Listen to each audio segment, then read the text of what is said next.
Hello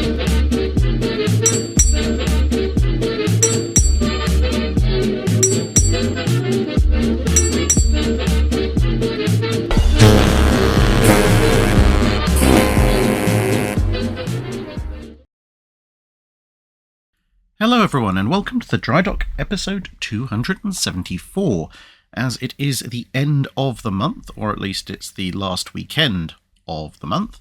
It is of course the Patreon Drydock, so this is part one of probably 4.5 to 6 hours worth of questions being answered, depending on how many questions came in this month and how long each answer ends up being. So buckle in, we're in for a rather long ride. Matt Kidd asks, in the Wikipedia article for the Battle of Samar, it says that a Japanese cruiser captain saluted the Johnston as it sank. I assume you didn't include that detail in your video of the battle because you didn't think it happened.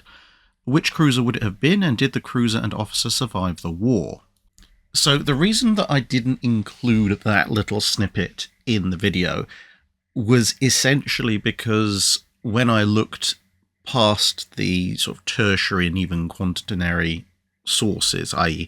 people who have read something somewhere that's been written by someone else who read something somewhere who's been written by someone else who maybe heard it from a primary source.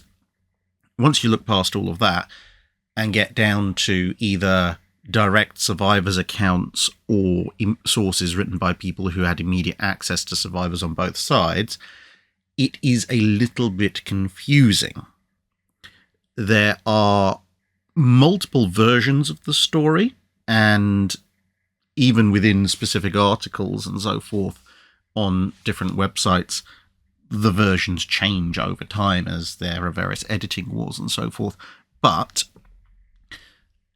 based on the accounts of survivors from the Japanese side and from Johnston herself, depending on which exact survivor's account and which exact, not necessarily primary source, but sources written with immediate access to primary sources, you believe, whilst a cruiser does occasionally pop up, the usual things are that either it was a Japanese destroyer, or, in other cases, it's specifically named as the destroyer Yukikaze.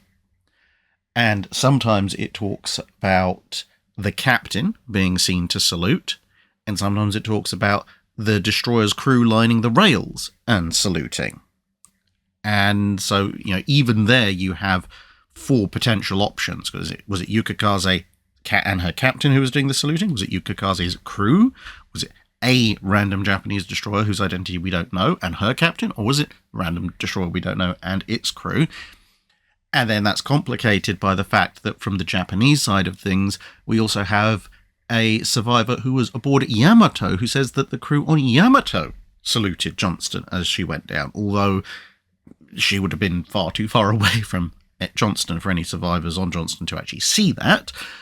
But as a result, we have at least 5 different potential options of what may or may not have happened, on top of the occasional pop-up of it being a cruiser, which it almost certainly wasn't, because cruisers didn't seem to go close enough to the wreck. Now, with the account from Yamato, you can take it or leave it, because, as I said, no one from Johnston's going to be close enough to see that. So whether or not it happened, take the survivor's word if you choose to or not. But when it comes to a ship sailing close enough to Johnston to be seen, was it a random Japanese destroyer? Was it Yukikaze in particular? Does that make a huge amount of difference? I mean, as a detail it does. Perhaps not in the general principle of did something of this type occur. But then you have what my main problem with it is that if the crew of the destroyer came to the railings and saluted, and in some versions of the story the crew were also throwing supplies over to the American crew, that from a physical standpoint would be more plausible for a survivor to have seen, because let's face it, whatever the destroyer was, whether it was Yukikaze or not, it didn't run right over the survivors, and it wouldn't have gotten too close to Johnston, both to avoid accidentally ramming it and to avoid potential other things like depth charges detonating or some other form of final explosive end for the ship. But at the kind of distance, and with the fact you're trying to get off a sinking vessel, if a couple of hundred men came to the side of a ship and either offered supplies or a salute or whatever, it would be plausible that you could see that. Whereas, on the other hand, from a general plausibility perspective, that destroyer is going to be buttoned up for action stations. There's still a massive battle going on. The chances of any captain, no matter how honourable from whatever navy, getting a significant portion of his crew away from their action stations to the side of the ship to aid and or salute a enemy vessel that's in the process of sinking, that's very remote. So although if it happened it would be very easy to see, it's also very unlikely to have happened. Whereas a captain, an individual, who at that immediate moment in time probably doesn't have a huge amount to do, giving a salute to a fallen opponent, whilst that would be somewhat less typical for the Japanese who tended to look down on their opponents, there are multiple individual Japanese officers and men who are more in line with the more traditional, code of honor of conduct of sailors at sea. So it is much more plausible from a general historical perspective that a captain, an individual, gave a salute. But then that flips over to, would a survivor in the middle of trying to get off of a sinking ship be able to see in enough detail over to an enemy destroyer that is passing by at speed and is a reasonable distance away, in sufficient detail, not just to spot the captain, who would of necessity have to be in an open area where he could be seen instead of behind a shelter lower down in the superstructure or whatever, but also see him in enough detail to know that he was saluting as opposed to pointing or any other duty. And also, how do you know that that person is the captain? Because, just go up to any museum ship, if you happen to have one in easy reach, especially a destroyer, and even at 100, 200 yards, working out the exact identity of a uniformed naval officer on the bridge, especially if you can somehow engineer your way to be down at waterline level, that's going to be relatively difficult. So, whilst it's almost an inverse of the previous one, whilst it is much more plausible generally that an individual officer would salute, it's much less plausible physically for that specific officer to have been seen, spotted, and identified in the middle of, not dying as your ship is sinking. And therefore, whilst it's a very nice idea, if it did happen, and whilst I would say there is a reasonable amount of evidence that somebody or some people at some point did offer USS Johnston a salute as she went down, I couldn't say hand on heart exactly who, exactly how many, or exactly which ship they were on, or whether or not it's realistically plausible that someone trying to get off of Johnston would have noticed that. Now, of course, there could be an account that I've missed. Maybe Yukikaze's captain wrote about it later on, and that would definitively seal the deal. Personally, I haven't come across a written account from Yukikaze's captain, but if someone has, let us know in the comments below. But that was the status of my research at the time that I was writing the video script for the Battle of Samar, at which point I didn't feel confident in sitting down and saying, this happened, because I don't know. If someone had then written in the comments, can you prove that? What is your evidence that this specific officer or officers or whatever on this specific ship offered this particular salutation to Johnston as she went down? I wouldn't be able to back it up, and so it wasn't included in the video.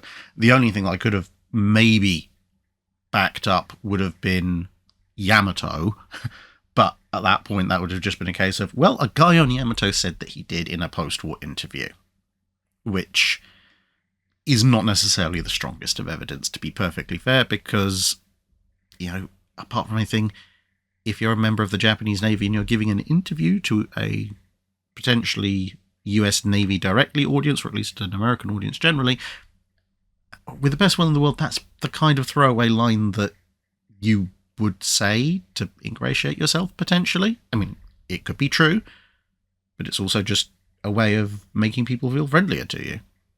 Togfather asks, I've been looking at Gneisenau, the Kriegsmarine version, and I'm curious about the ammunition explosion she suffered due to an air raid whilst in Drydock. Was it normal practice for a ship under repair to have her ammunition brought aboard before leaving the Drydock? I would have thought you'd want the ship to be as light as possible to reduce stress on the hull whilst out of the water. So I think there's two elements to this. Firstly, absolutely a ship in Drydock should not have its ammunition aboard. That is completely contrary to practice in basically any navy for multiple reasons. I mean, the weight is a small element, but to be perfectly honest, the much bigger risk is an explosion. Because if you're in dry dock, there's a good chance of doing what you'd call hot work, welding, etc., etc., potential power outages, people who are not necessarily as experienced with the layout of the ship as the crew, all sorts of potential issues, and you're in a very valuable dry dock. So you do not want the ship exploding in the dry dock.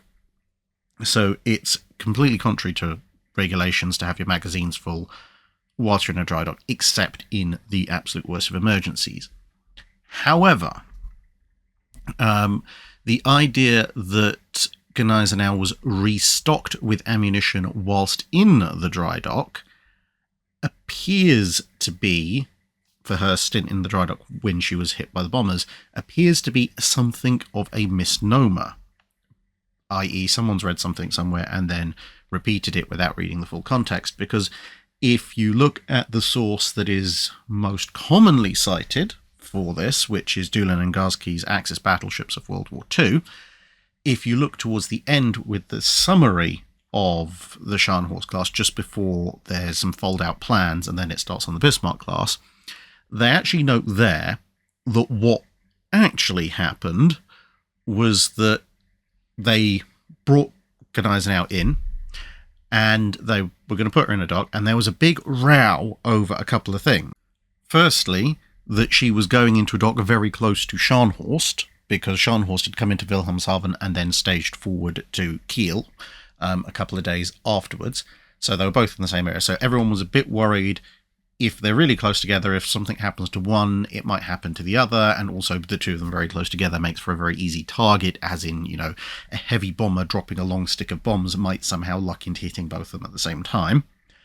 But separately, people did want to take her ammunition off, but when they looked at the situation, to completely remove all her ammunition and then put it back on again would take, it's quoted as taking 4 days. So presumably 2 days to de-store and 2 days to restore.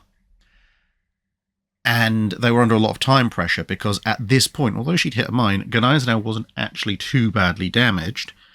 And they were hoping to get her up to Norway, and they wanted the coverage of a really dark night to do so. And if they took 4 days to completely strip the ship of ammunition and then restock it afterwards, they'd miss their window. The shipyard was not happy about this because, you don't want the magazines full in a ship in dry dock, as we just explained. They appealed to Admiral Raeder. Admiral Raeder said, actually, do it anyway. And they said, okay, well, on your own head be it. And as it turned out, this happened.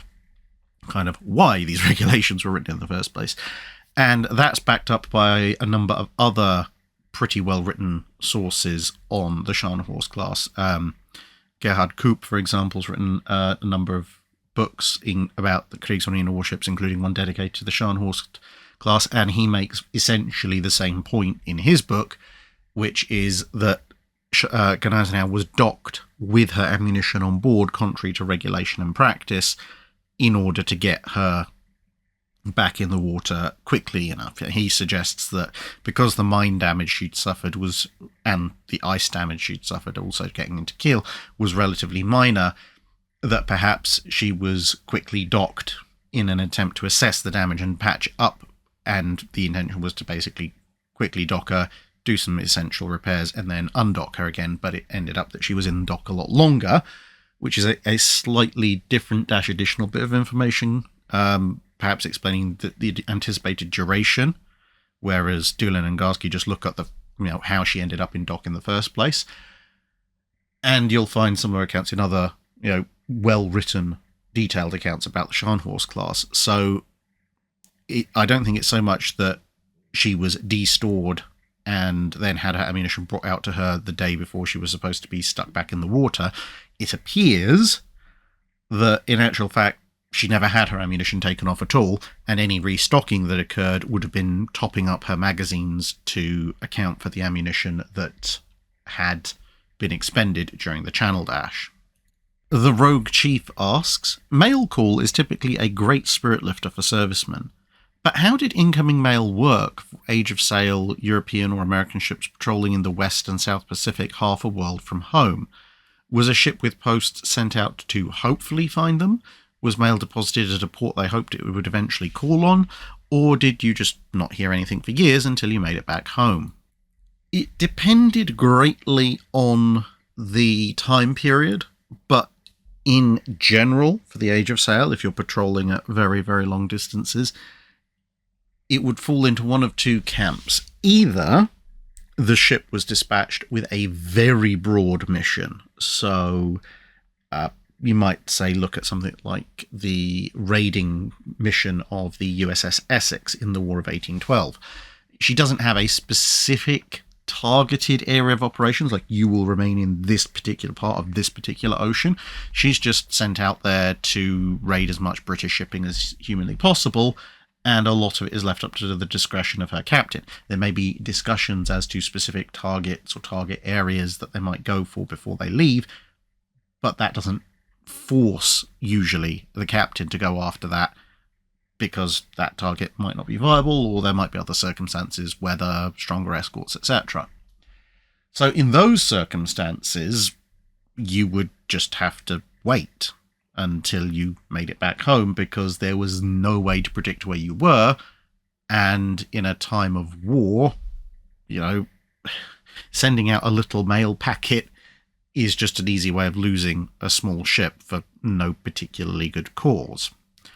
Conversely, if you're sent out on a patrol route that has at least some specific points, i.e., let's say you're a British vessel and you're told to patrol starting off in Ceylon, now called Sri Lanka, but it would have been Ceylon at the time, and you're told, right, patrol from there and head across the Indian Ocean into the Western Pacific, and maybe go down and visit a couple of ports in the Australian colonies, and then loop your way back, or something like that.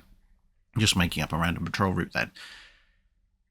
At that point, if it is known when the ship has sailed, and maybe from early returned letters and reports when the ship reached, let's say, Ceylon, then there would be an approximate idea of when the ship could be expected at its next scheduled port of call, at which point, if you had additional orders that were being dispatched or other messages, not necessarily for that ship, but maybe for that port or ships in that area in general, then you could sit there and calculate and go, okay, well, if the Admiralty's got a bunch of orders that are going out with this particular ship, and it will take, let's say, 2 months to reach this port, but the patrolling frigate shouldn't reach that port for at least 2.5, maybe 3 months, then there's no real harm in bringing aboard some letters from loved ones, etc., and taking them as well, so that they're waiting for you in port,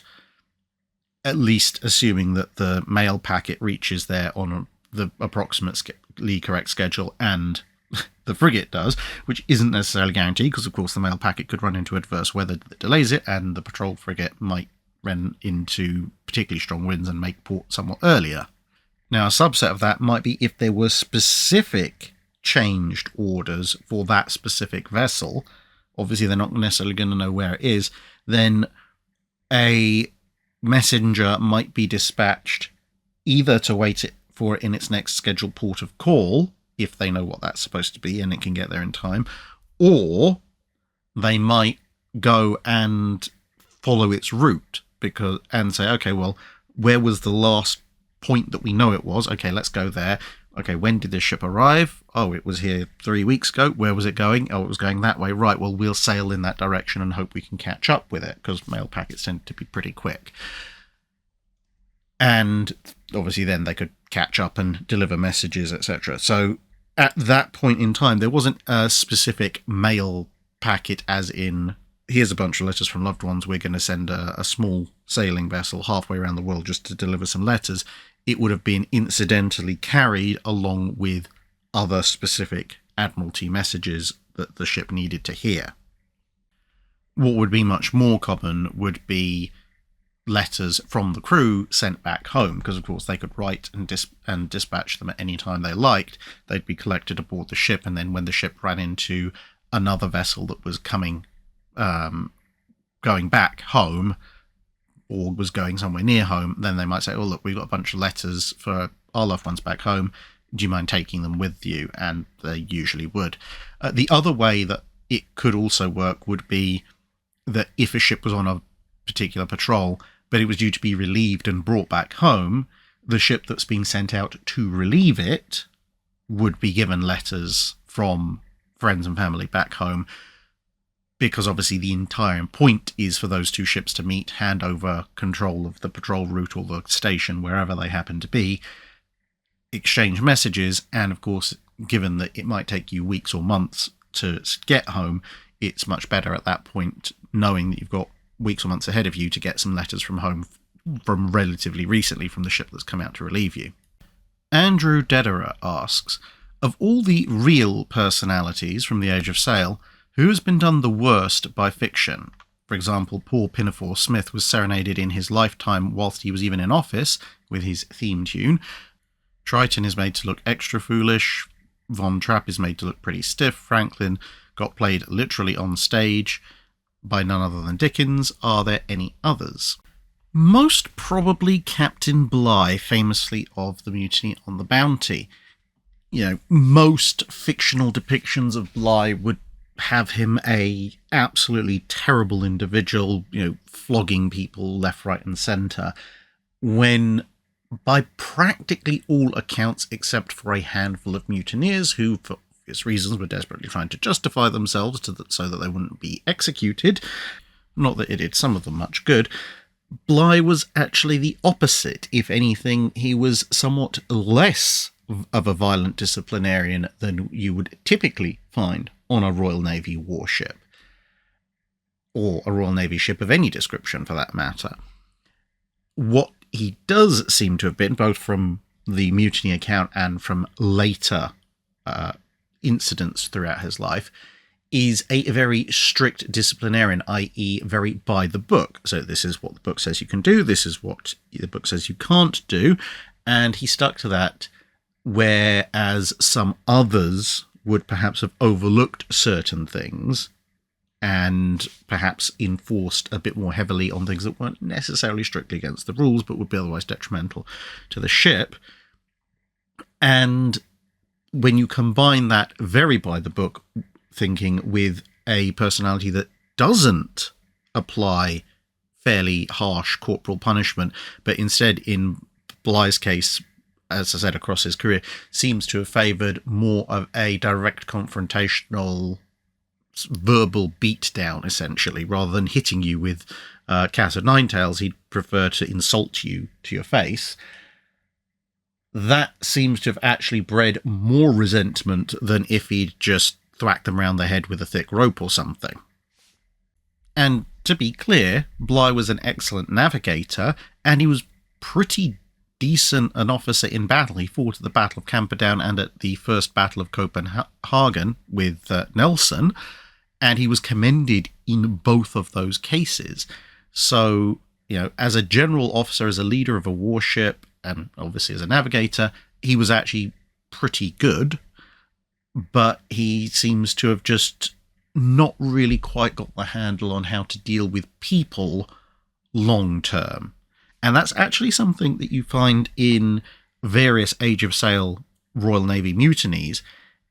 Whilst there are one or two mutinies which result from captains being massively overly strict and, being the stereotypical fictional Captain Bligh, sentencing people to 50 lashes for, tripping over their own feet or something, those are actually pretty rare, and those also tend to end with the officers in question being brutally murdered by their crew.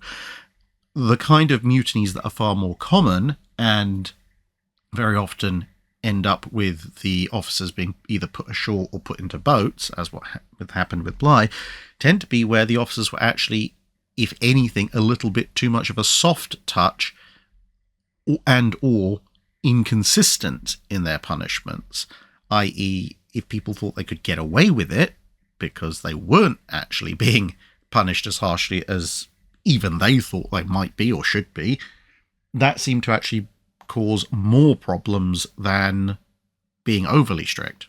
Chief Eyeroll asks, after the Byng court-martial, Admiral Lord Anson retook command of the Channel Fleet for a time in 1758 between Admiral Sir Edward Hawke's commands of that fleet.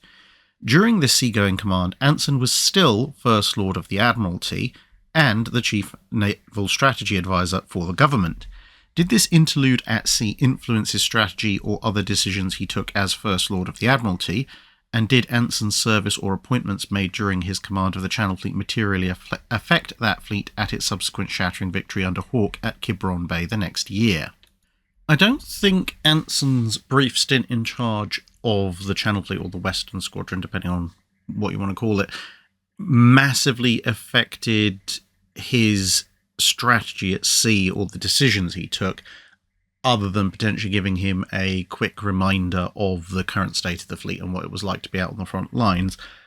His strategy before 1758 and his strategy immediately after 1758, when the French did actually try and mount an invasion force, were fairly similar. So I think he had a fairly good handle on things before and after, and it probably just helped reinforce the point. Obviously, he was a long-serving naval officer already. However, when it comes to how he shaped the fleet during his time in command, that probably does have quite a significant effect on the Battle of Quiberon Bay. Not that a Hawke, had he stayed in command, wouldn't have been able to do the same, but Anson was the one on the scene. So when Hawke returned and struck his flag, and then Anson came over to take command, in the initial couple of months that were involved, a lot of redistribution took place. Various ships were reassigned to different stations, other ships were paid off, sometimes then recommissioned with new crews, other ships were brought out of reserve as others went into reserve, and of course the ones that came out of reserve also got new crews, to the point that partway through his command, Anson pointed out that compared to the well-exercised fleets that Hawke had the year before, the current status of the fleet under his command was a bit all over the place, with some captains and crews never having even exercised in the line of battle. And Anson took steps to remedy that, rather understandably. He basically whipped them all into shape, got them all drilled, got them all working together, happy and experienced, and that meant that when Hawke retook command and led the fleet subsequently to Quiberon Bay, although he had a very different fleet makeup to what he had at the beginning of 1758, it was still more than capable of obeying orders, holding formation when he wanted it to, not holding formation when he didn't want it to, and fighting it out. So there wasn't really any confusion or hesitancy. So, as I said, whilst if Hawke had remained in command during the entire time, he probably could have pulled off a similar result. The fact was, Anson was in command for a good chunk of 1758 and a little bit of 1759, and you could say he was the one who formed the new fleet, as it was because of all those changes into a tool which Hawke could then pick up and run with for battles like Quiberon Bay. Texas and LaChoc asks, modern US carriers have essentially two commanding officers, the captain of the ship and the captain of the air group. This was implemented in 1983, but given that ideas like this are usually kicked around for a number of years before they're actually implemented, does the concept show up at any point during the time period covered by the channel? I'm not aware of any such concept coming up in World War II. Back in World War II, the CAG was Commander Air Group because Commander was their rank. Nowadays, as you mentioned, it's Captain Air Group, which usefully has exactly the same an acronym, and sometimes in various documents it's described as Air Group Commander as well, AGC, instead of CAG, but it was always one level down in the pecking order on the ship. So the Air Group Commander would report to the Captain, Captain obviously being the senior officer, would make all the decisions. About the only thing where you might have a case of the Air Group officer, the officer who's mostly concerned with the fleet's aircraft or the ship's aircraft, being on an equal or superior footing to the general ship commanders, would be when you have the big task groups, like you can see here, where you've got multiple carriers, because usually then there would be a flag officer either in charge, like Mitchell, who was primarily air-minded, or even if you had a more general senior officer, there would often be a flag rank officer who essentially spoke purely for the air groups and the carriers technically as well, but was essentially, you know, higher ranked than the captain of an individual carrier. But that was, you know, a fleet scale arrangement, not something that was on a per ship basis. Farragut, and I apologise for not pronouncing your entire username, but I'm still overcoming this persistent cough, and I couldn't get through a single full recitation without breaking down into lung hacking, so better luck next month, asks, considering the connection between Ross Winans and Russia, is there any evidence that Winans influenced the designs of Andrei Popov? I don't believe so. Whilst obviously Winans was in Russia mostly for railroad purposes, he did continue his experiments with his cigar boats, as you can see here. But the fundamental operational principles and also what they're trying to overcome of Winans' boats and Popov's boats are almost entirely separate. Winans' designs were supposed to allow for oceanic vessels that could travel at speed through wind and weather with relatively minimal disturbance, and as you can see, had this kind of amidships all-encompassing propeller built into them, whereas Popov's designs didn't have really much of a care for oceanic work. They were purely designed for coastal work, and their aim was extremely shallow draft and heavy armour and firepower, which usually were completely self-excluding.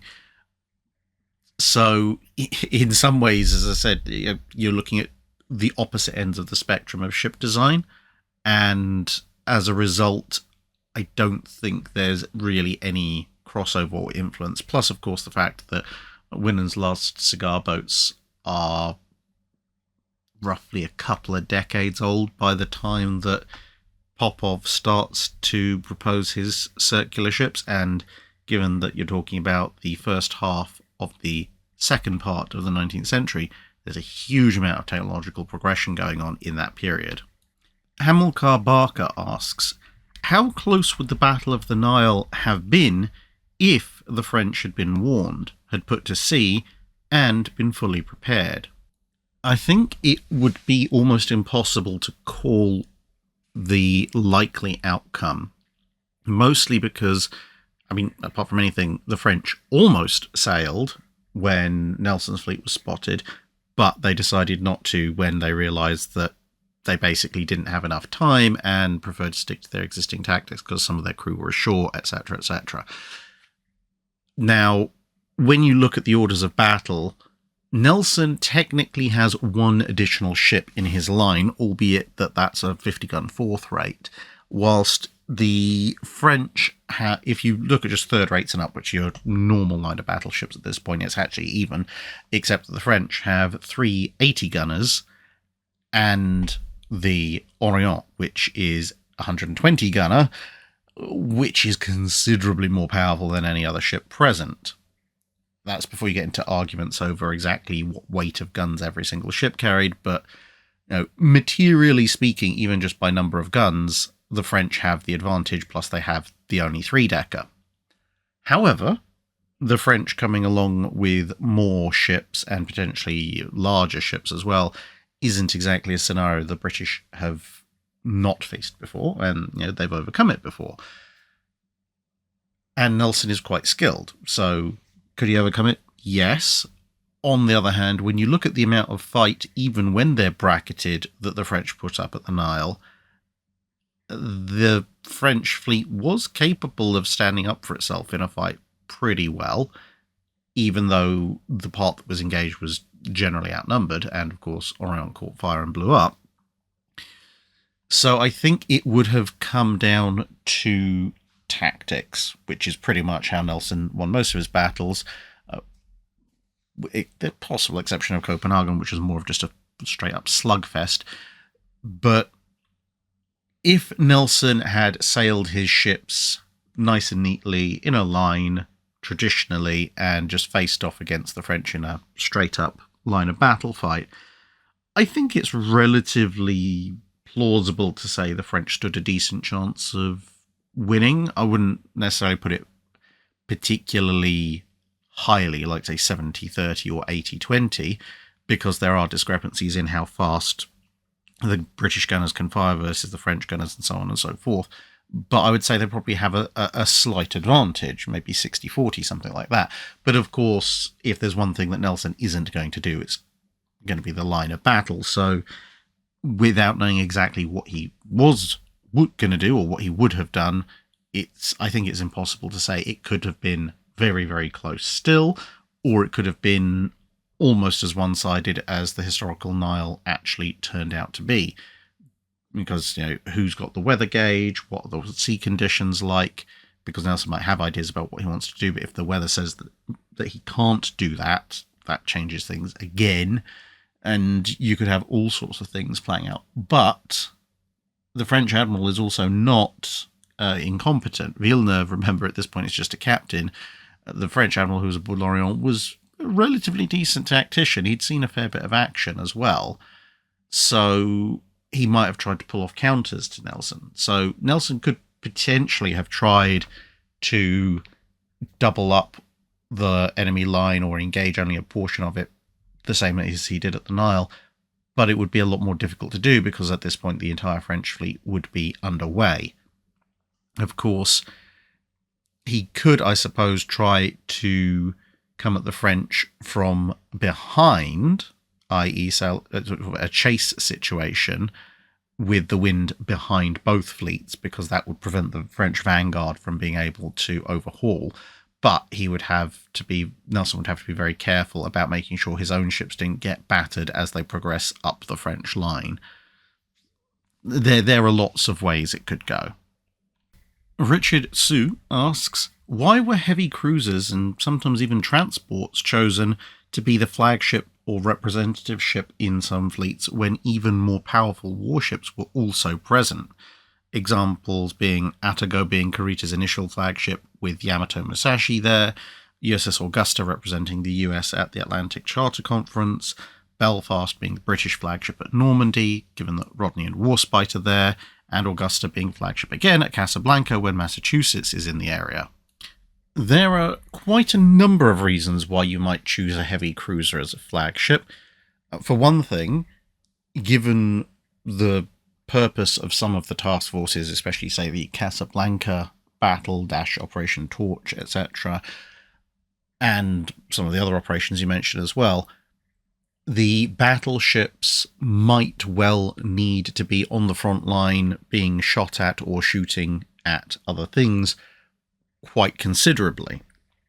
And whilst leading from the front is a good trait for an admiral to have, at the same time, if that's only an aspect of the operation, trying to manage the rest of the operation with the main and possibly secondary batteries going off all around you and potentially battle damage, etc., coming in quite quickly, would be actually a net negative for the overall capabilities of the fleet.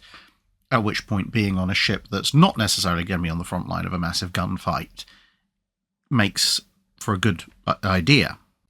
Also, when you've got large task forces to consider, you've got to bear in mind that a heavy cruiser will normally have a much, much higher top speed than a battleship, even a fast battleship, unless it's something like Iowa, at which point if you need to relocate to another portion of your fleet to command there, or you need to relocate for any other operational reason, being on a heavy cruiser gives you more advantages in that respect. Related to the first point, but not necessarily entirely the same, is that if you have a, relatively speaking, small number of capital ships compared to the rest of your force, those capital ships, even if they're not directly involved in combat, may need to be in very specific positions within the fleet, even in terms of, escorting an aircraft carrier, for example. And those positions may not necessarily be the most ideal locations for the Admiral to be within the fleet, or the Admiral might want the flexibility to move around within the fleet, which is a little related to the second point, although the second point's more about combat operations. And so a heavy cruiser, which in theory you should have slightly more cruisers than capital ships in your formation, that is therefore free to hop around, either when the formation is engaged or not engaged, can be a more useful thing.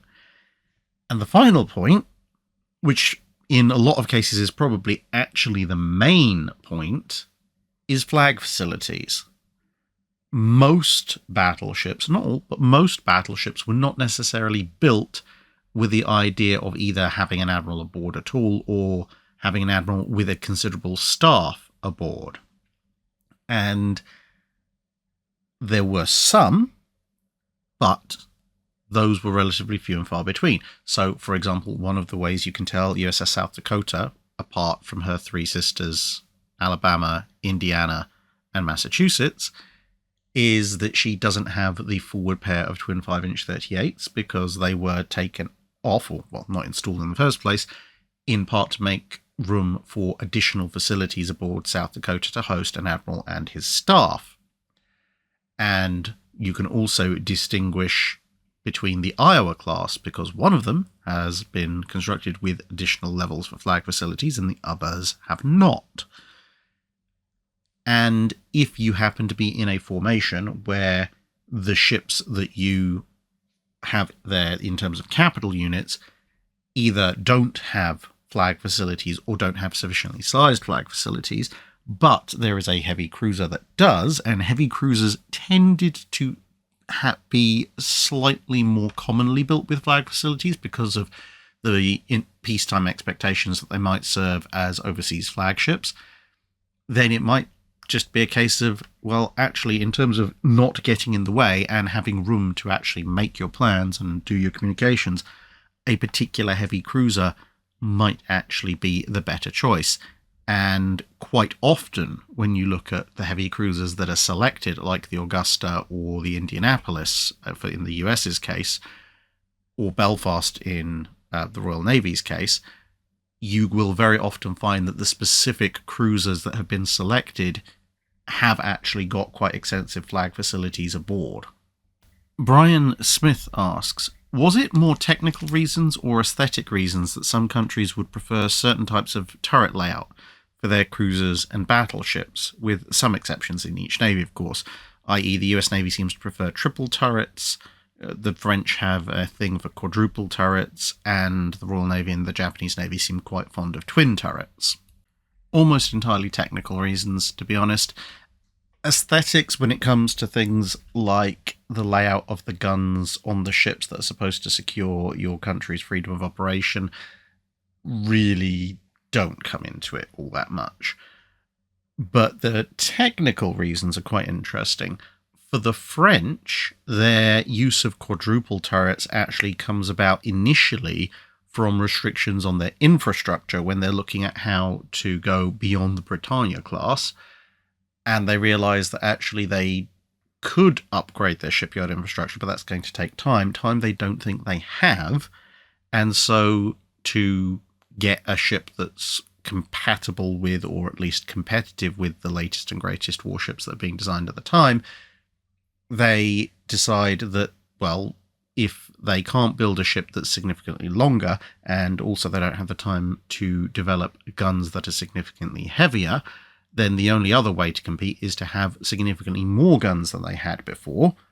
But that does pose problems, because when you look at something like HMS Agincourt, having lots and lots and lots of guns of a slightly smaller caliber than was the cutting edge can lead to a very long ship, and that was kind of the problem that the French were facing.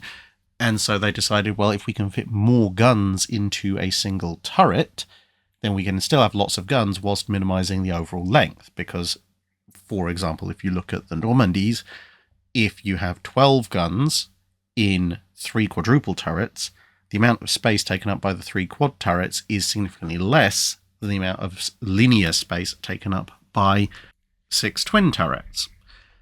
And then when they come round to new build stuff, because obviously you have the Lions and the theoretical battle cruisers they're working on as well that occupied the same kind of principle. Now, when you get forward to the Dunkirks and the Richelieus, you again have issues of size of slipways that you can use to build ships, but also because you're going for the all-forward to try and get some of the advantages inherent to that. The French didn't entirely optimize their all-forward designs to compact the citadel down as much as humanly possible, but they still got some advantage from it. Well, at that point, an 8-gun armament is kind of your entry level for being a serious capital ship in terms of a battleship for the most part. And then if you can get your 8 guns in 2 turrets, then by making one super firing over the other, you can have the entire armament capable of firing in a fairly large arc. And if you're going with an all-forward design, that's actually a really good design decision. Because if you use twins or triples, you either end up restricting your arcs of fire quite significantly or taking a fairly big hit to your stability if you have a triple or quadruple stack of super firing turrets. The US Navy's love affair with triple turrets actually came initially partly out of budgetary constraints and partly out of the love of firepower. If you look at World War I-ish ship designs, you'll notice that whilst every nation has a slightly different prioritizing of speed, protection, and firepower, the US Navy, of the big ones, really, really likes its firepower and its protection, and is probably the least concerned with speed of the big navies. But they're also going through a period where Congress is really throttling them for cash, and even the Secretary of the Navy is being really parsimonious about how he's dishing out that cash. If you look at US accounts of their battleship development, obviously Norman Friedman's US Battleships is a really good place to start with that. You'll see that when you've got the New York class, New York and Texas being built, then everyone is going towards 15-inch guns. So the Germans are thinking about it, the British are doing it, and the US Navy is looking at it and going, well, we could go to a 15 or 16-inch gun as well, and that will give us more firepower with fewer numbers of guns, which we can then fit on a hull that's roughly, not entirely, but roughly the same size, or not a huge amount greater in size, which will keep us vaguely within budget and not annoy Congress too much.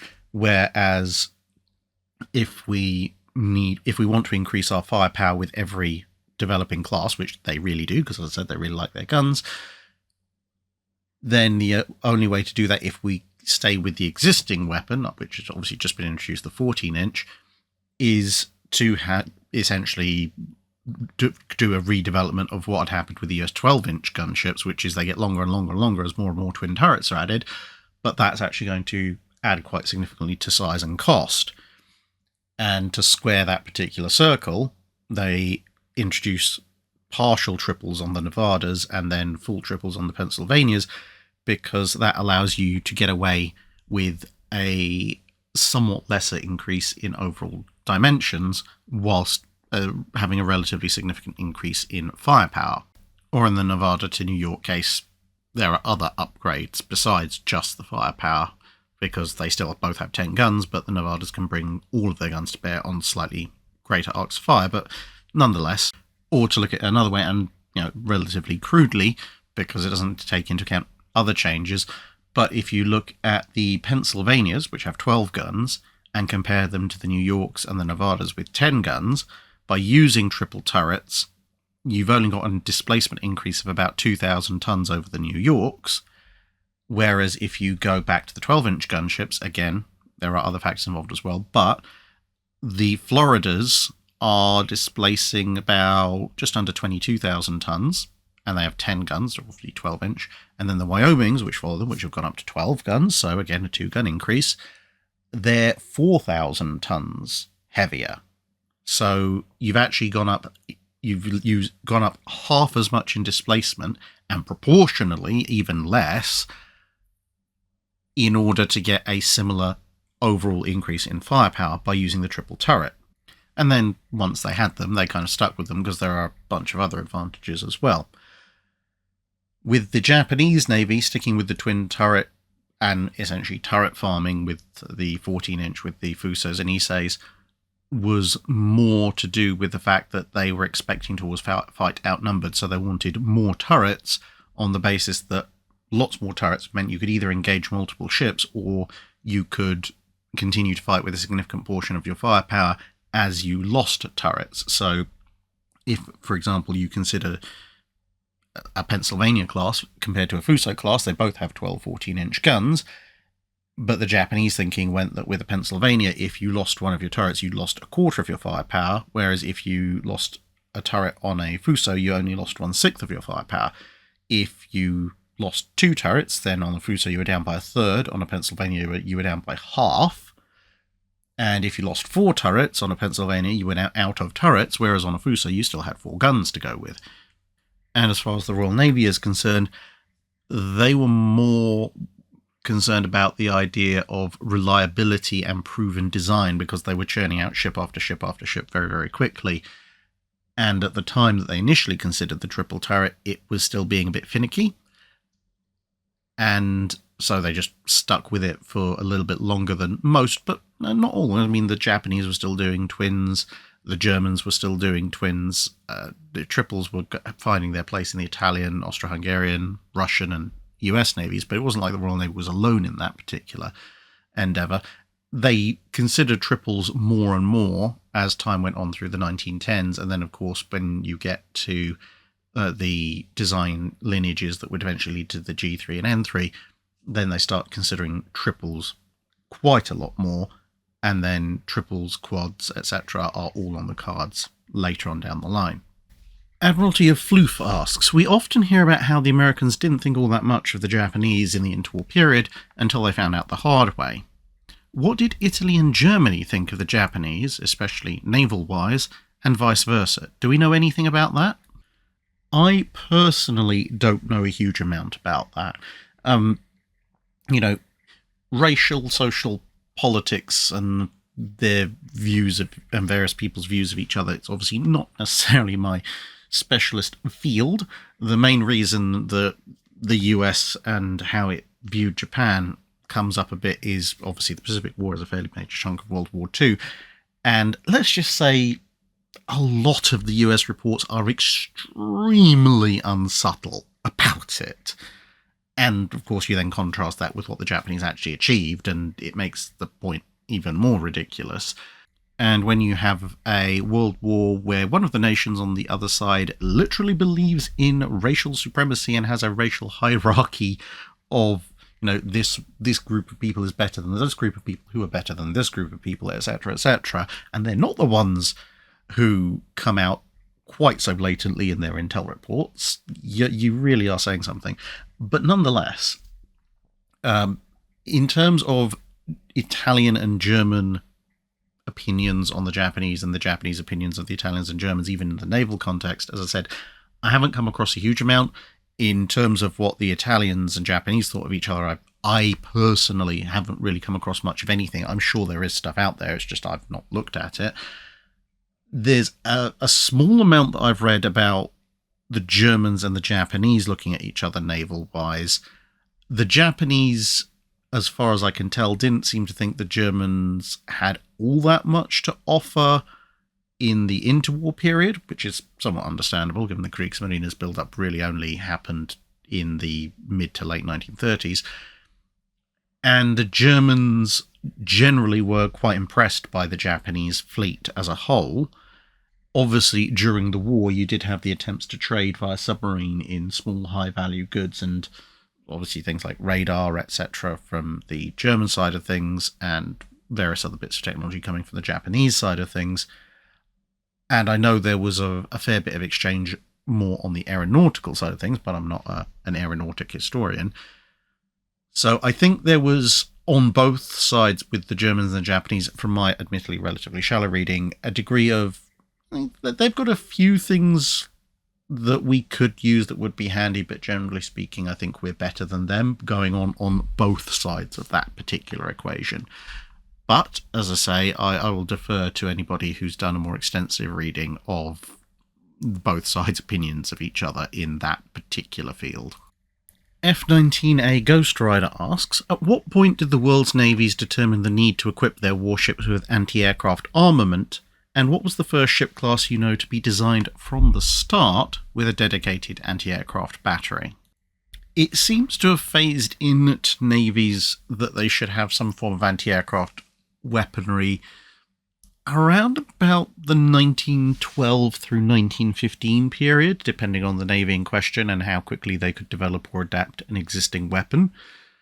As far as the first class of ship to be designed with anti-aircraft guns and commissioned, therefore, with them, as opposed to having them refitted, which happened to, say, USS Texas, as you can see here, I'm not 100% sure, but one of the earliest references I could find was the Iron Duke class of battleships.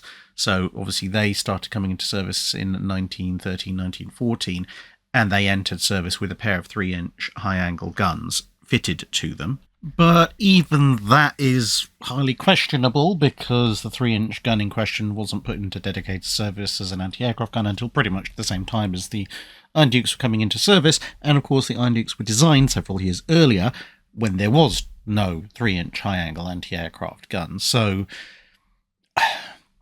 where exactly you draw the line as to ship designed with anti-aircraft guns in mind, if you're looking at, ships that commission and spent their entire lives with anti-aircraft guns, the Iron Dukes probably make a decent candidate.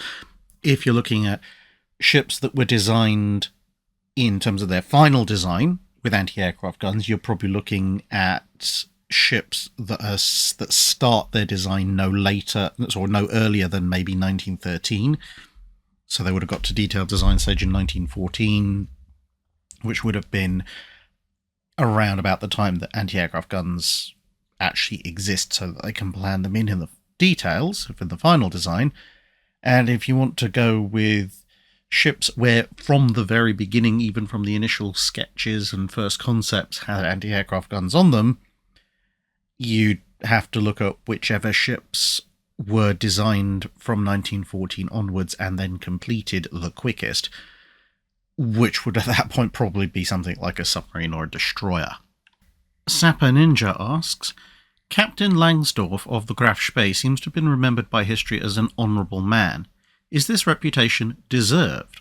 I think so, yes. I mean, you've got to remember that a lot of senior officers, in fact, almost all senior officers, like captain rank and above, in the Kriegsmarine at the start of World War II, had been in the Kaiserliche Marine in World War I, and quite a lot of them had had continuous careers in whatever they were calling it in the interim. I think it was the Reichsmarine. Which meant that obviously he had both grown up with and served for most of his naval career in a navy with rather different values to the Third Reich. And whilst a number of naval officers to varying degrees at the higher echelons adopted Nazi viewpoints, Langsdorff basically seems to have viewed the more extreme elements of the Third Reich's administration as at best in irritation and at worst insulting to his code of honor. Obviously, famously, he refused to use the Nazi salute. He continued to just use the standard naval salute. And even though most German surface raiding operations were, broadly speaking, within the rules of war at the time, or at least, not massively, mercilessly outside them, Langsdorff seems to have gone to quite significant lengths to adhere pretty much perfectly to the Hague Conventions, which was the rules of war at the time. The Geneva Conventions weren't actually written until after World War II. And, especially when you compare it to World War I, when everyone was up in arms about unrestricted submarine warfare, and bearing in mind it's the beginning of World War II when people think it's going to be even worse, potentially, the fact that Langsdorff essentially conducts a textbook-perfect cruiser rules commerce raiding mission, then fights an honourable battle, and then at the end of it, when he's faced with essentially a death or glory charge, which, thanks to British intelligence efforts, he believes can only result in the destruction of his ship, he runs the calculation and basically concludes that the destruction of the Graf Spee in a pointless battle would serve no particular purpose that would justify the sacrifice of the lives of the crew who were still around, and so decided to preserve his crew but deny the enemy his ship. At which point he's pretty much straight arrowed his path down the line of what people would perceive to be a perfect naval officer in his circumstances. So I think, he definitely does deserve his reputation as an honourable man. And even with his final letter and taking his own life, personally, given the general context of his life up to that point, I kind of see that as him ensuring at the cost of himself that there wouldn't be retaliation against his family back in Germany, which he probably knew the Nazis could and would do if they felt justified in doing so. Roadrunner Meep Meep asks, not including anchor turning, what is your least favourite naval trope in fiction? In terms of widespread ones, probably this bizarre fascination that people have with Age of Sail cannon apparently firing high explosive artillery shells. Yes, I'm using a screenshot from Pirates of the Caribbean because, frankly, this was a thoroughly, thoroughly stupid scene, given that the Black Pearl is armed like an extremely lightly armed small fifth rate. Apparently, the Flying Dutchman is this bizarre amalgam of having the armament, in terms of gun numbers, of a large fifth rate or a small fourth rate, depending on when the rating system is that you're taking into account, but is somehow carrying the weaponry of a third, second, or first rate. It's supposed to be carrying 32 and 24 pounders, so essentially it's carrying the guns of a heavy it's carrying the number of guns of a heavy frigate, it's the size of a heavy frigate, but somehow is carrying two gun decks which have an armament that's more akin to a first rate that's been razzed down to a third rate. But even then, a single pass by two ships is not going to cause a full-scale first-rate ship of the line to detonate like this. And, of course, you have all the cannonballs basically throwing off big explosions, etc. And yes, it's a fantasy movie, so to a certain extent, I suppose you should give it a bit of slack. But cannonballs as explosive artillery rounds is something that shows up time and time and time again, and it's incredibly annoying. Because, of course, there's solid iron shot. That's not how it works. And there are a few movies, especially Master and Commander. In fact, go watch Master and Commander generally, but especially watch Master and Commander to get an idea of how you can actually portray an extremely vicious scene and get an awful lot of damage implied and shown on screen without implying that those cannonballs are anything other than solid shot. So I think that would probably be my least favourite trope. Close on its heels would be the massively time-compressed scenes that we get showing naval fights, but that's somewhat more understandable because actual naval fights take a lot longer than you could ever realistically portray on screen. Jim Smitty asks, in a previous Drydock you stated the US Navy had no plans to retain the standards except for the Big Five, that's the Tennessees and the Colorados, as the various battleships were replaced by newer, fast battleships, and even the Big Five was more a case of just dragging them across the finish line to get 20 years service out of them and finalise the full replacement of the fleet. So my question is, did the US Navy ever plan something akin to HMS Vanguard to quickly boost numbers, i.e. take the guns and turrets off the decommissioned ships and put them on newer ships? Or did the US Navy believe that if they put the pedal to the metal, they didn't really need to worry about reusing stuff like the Royal Navy did to boost numbers, as they had money and resources to burn? I would just quickly caution against the idea that the US had unlimited resources to burn. As it turned out, they didn't. There were a number of bottlenecks with US ship production, some of which resulted in just decisions to switch things. So the gearing for turbines was a major bottleneck, which resulted in a number of second line and smaller warships being equipped with other non-turbine power plants. And there was just flat out a steel shortage, which resulted in, amongst other things, the Alaska class being delayed. So whilst the US built a huge amount of ships, the idea that they have an unlimited resources and could just build even more is a little bit misplaced. They basically couldn't build a huge amount more than what they actually did, because they would have run out of various things, or at least had production bottlenecks. But nonetheless, the main reason for Vanguard was because what was planned to be a series of Vanguard types was that the Royal Navy had foreseen the idea that war was coming, and they realised that thanks to interwar period rundowns of various industries, but most particularly the armour and gun-making industries, they physically could only build so many battleships at once. It was a slightly different thing when it came to building aircraft carriers and cruisers, etc., but the ability to build the really thick face-hardened armour plate and battleship-sized guns were severe production bottlenecks for the Royal Navy. And so the idea came, well, if we upgrade those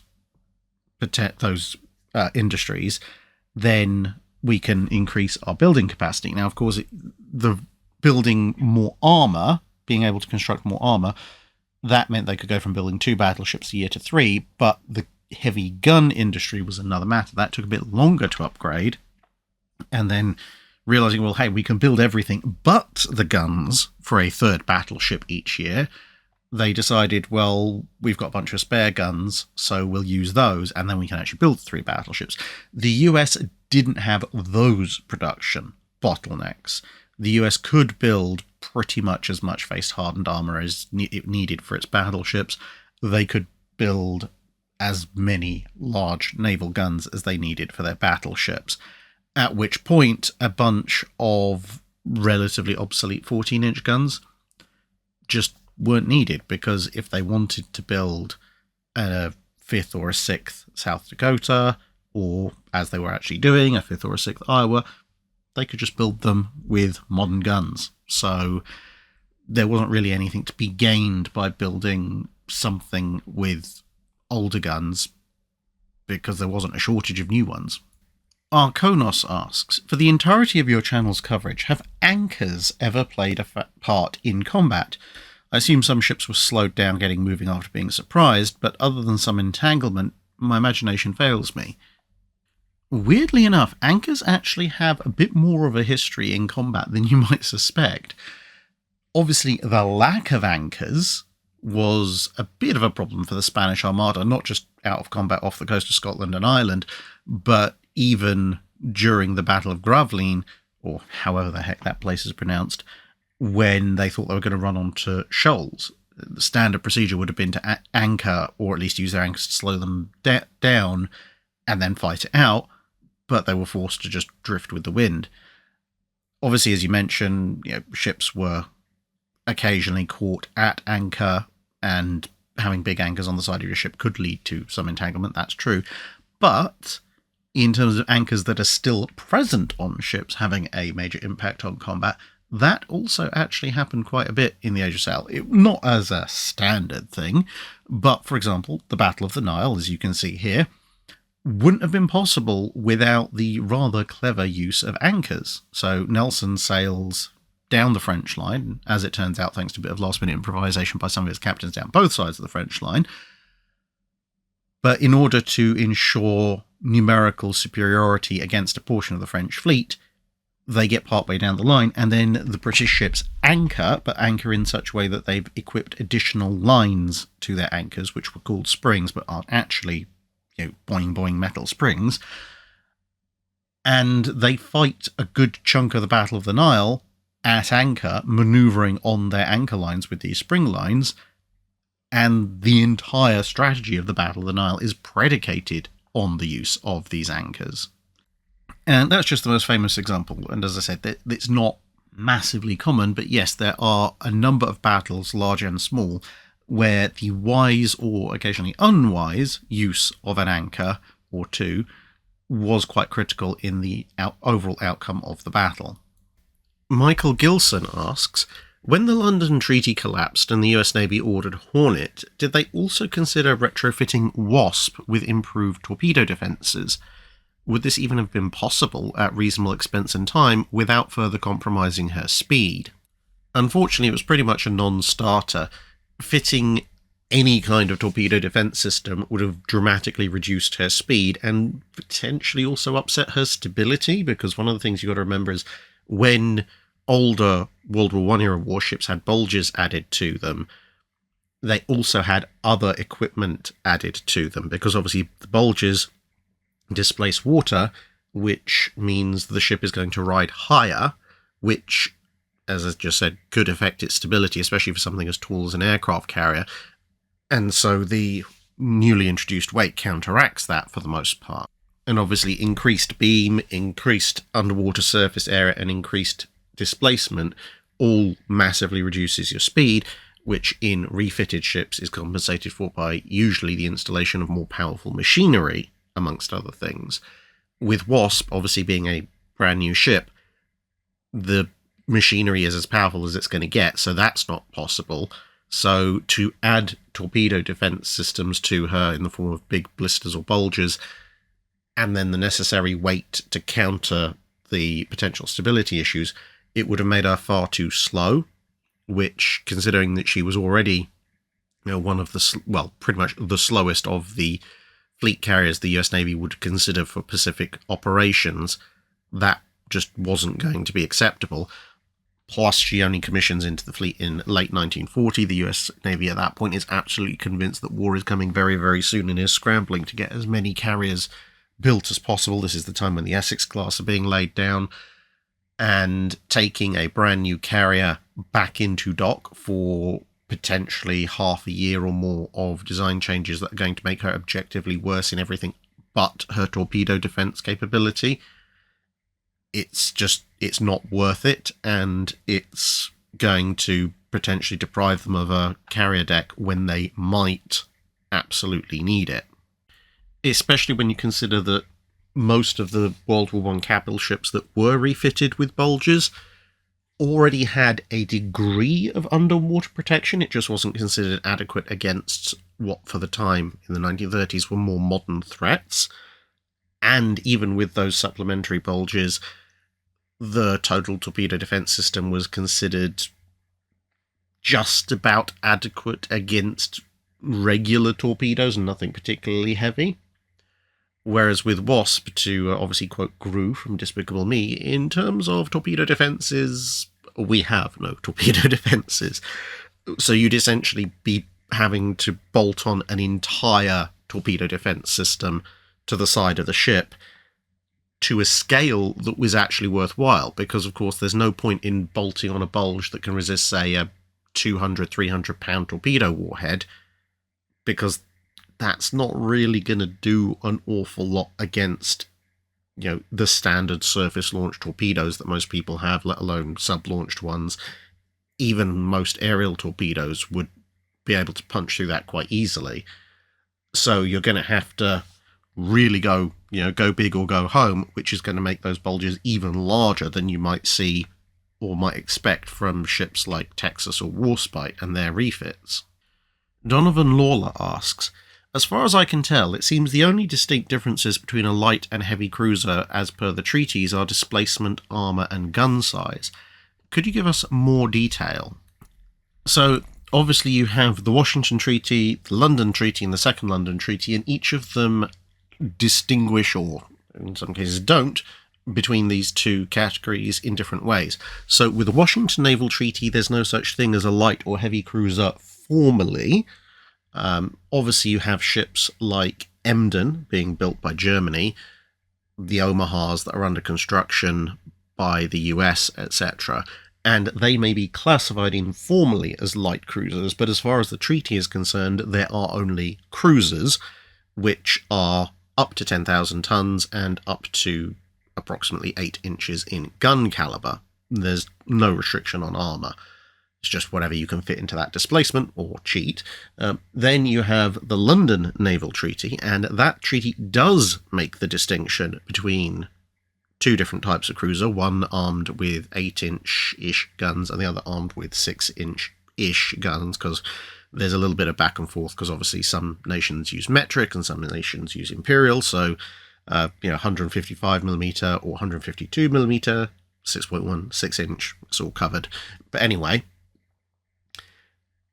even there, the terminology of heavy and light cruiser kind of grew up around that, but as far as the first London Treaty is concerned, there's no different in displacement. You can have a 10,000-ton 6-inch cruiser, a 10,000-ton 8-inch cruiser. Obviously, gun size is regulated, and again, armour is just whatever you can fit on that particular hull. And then you get, finally, the Second London Naval Treaty, and the Second London Naval Treaty actually does split cruisers actually up into, well, it doesn't even have cruisers in it, it has light surface vessels, but it splits them into 3 categories. So it has ships above 3,000 tons armed with up to 6.1-inch 155mm weapons, and it also has the full 10,000-ton 8-inch cruiser, and it also has a category for even smaller ships. And then in a separate clause, then you have a restriction which is not designed to run the full length of the treaty, but for a temporary amount of time, there's a restriction which basically says that nobody will build heavy cruisers, i.e. 8-inch cruisers, and that any 6-inch cruisers, or 6.1-inch cruisers, would be built only up to an 8,000-ton limit. So there was a temporary 8,000-ton displacement limit on light cruisers. Heavy cruisers could still be 10,000 tons and 8-inch guns, but you weren't supposed to build any for a little while. And again, armour was just whatever you could fit on them. So you could have a very heavily armoured 6-inch cruiser, you could have a very lightly armoured 8-inch cruiser. And obviously you didn't have to build up to the tonnage limit. You could build smaller ships like the Arethuses and the Leanders in an attempt to get more hulls on the given treaty displacement. But the amount of displacement you had would obviously affect how much armour you could put on. Although, interestingly enough, when you look at all of the heavy and light cruisers built during the interwar period, you'll actually find more heavy cruisers with little to no armour protection as compared to light cruisers. Now, partly that's because, obviously, a 6-inch gun and its associated systems can be somewhat lighter than at their 8-inch equivalents, unless you go for truly silly numbers for 6-inch guns. But the other thing is that you don't need too much armour in the period to repel 6-inch gunfire at a reasonable distance. Obviously, more armour is better if you can, but even 3-inch plate will do you pretty well against a good amount of 6-inch fire.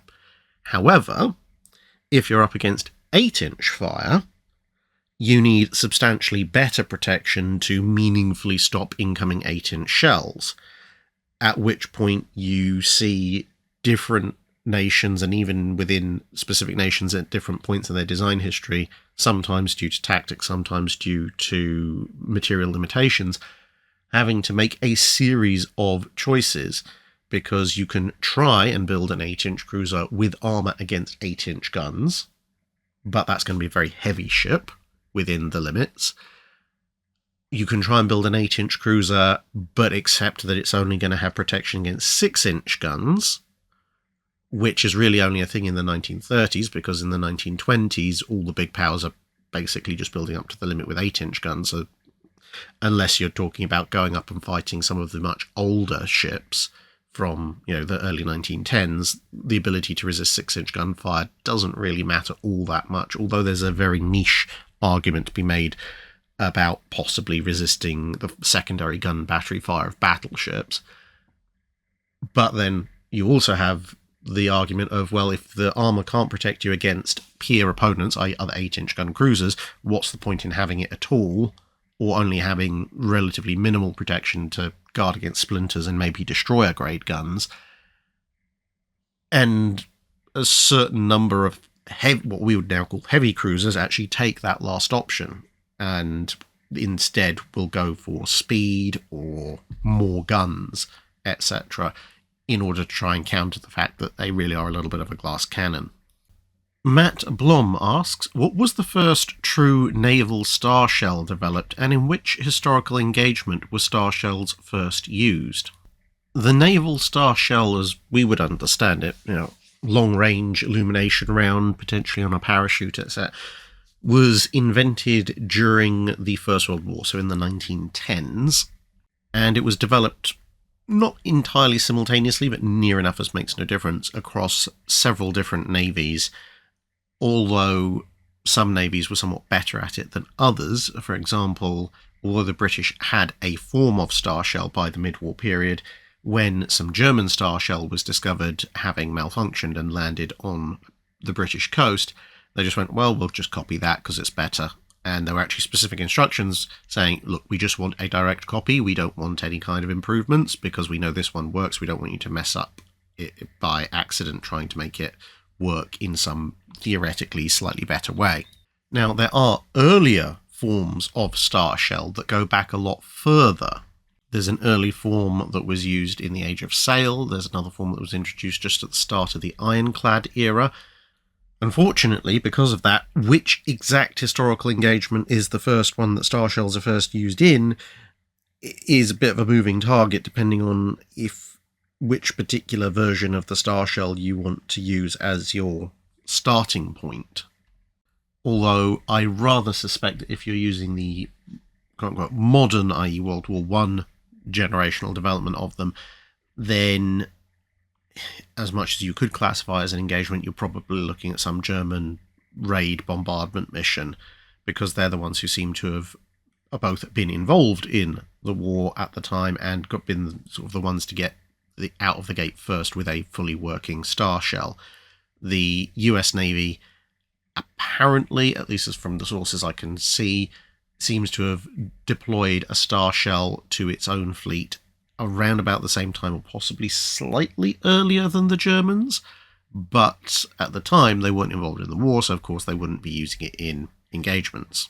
Nathapron Hongcheron asks, did the Swedish have German-built 283mm guns before the Sveriges, or did they all bring machinery in to manufacture them from Germany?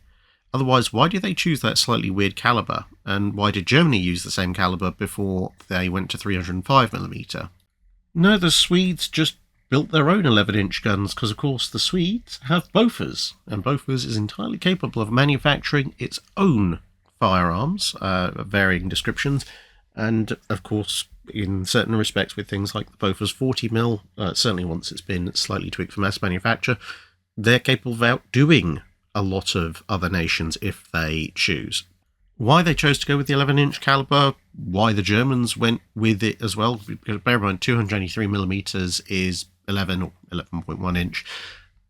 It's not that weird a choice, it's just that every nation developed their guns in increasing sizes, but at certain incremental levels. And some manufacturers were a little bit more cautious and would increment up in approximately 1-inch levels, so 20, 25, 30 millimeters, something like that. And indeed, most nations went for that in single-digit gun calibers, at least when you're measuring in inches. So if you look at ironclad weaponry, sort of starting with HMS Warrior and going forward, you'll see weapons approximately speaking in the 6-inch, 7-inch, 8-inch, 9-inch, etc., 10-inch ranges. But then when you get beyond that, some manufacturers just go, okay, well, clearly the next logical step is 11.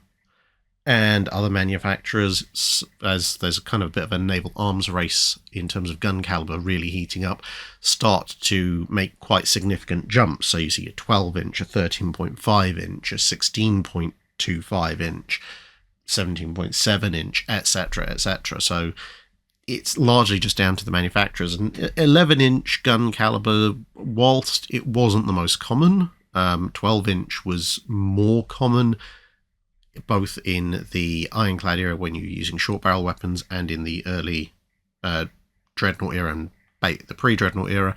The 11-inch wasn't uncommon. It offered, in theory, a fractionally faster rate of fire, a fractionally lighter weight, and almost as good performance, which meant if you either had priorities in other sectors like propulsion or protection, or you had limitations on displacement, etc., it was, a reasonably decent weapon. Kind of like when you look at second generation super dreadnoughts and the US is going for slightly more 14-inch guns, whereas the Royal Navy is going for slightly fewer 15-inch guns. It's that kind of qualitative difference, really.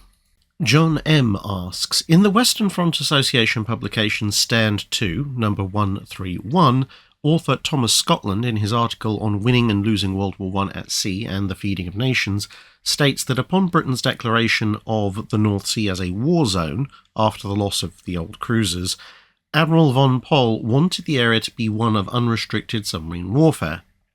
For political reasons, the Kaiser did not wish this to happen.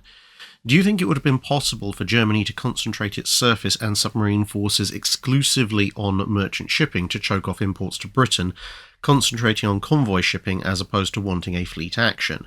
And do you think Mr. Scotland's point that the prolongation of the blockade of Germany into 1919 did contribute to the sense of injustice that helped National Socialism gain a foothold?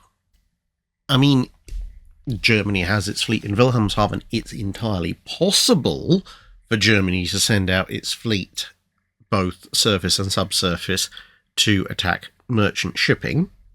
However, it wouldn't be wise, in fact it would be downright stupid to do so in an unrestricted environment in the North Sea. Because although, yes, the British said the North Sea was a war zone, if you go full-on unrestricted warfare, i.e. you're sinking anything in the vicinity that's not flying a German flag, well, you've got to remember there's quite a few neutral countries that are trading in the North Sea at that point.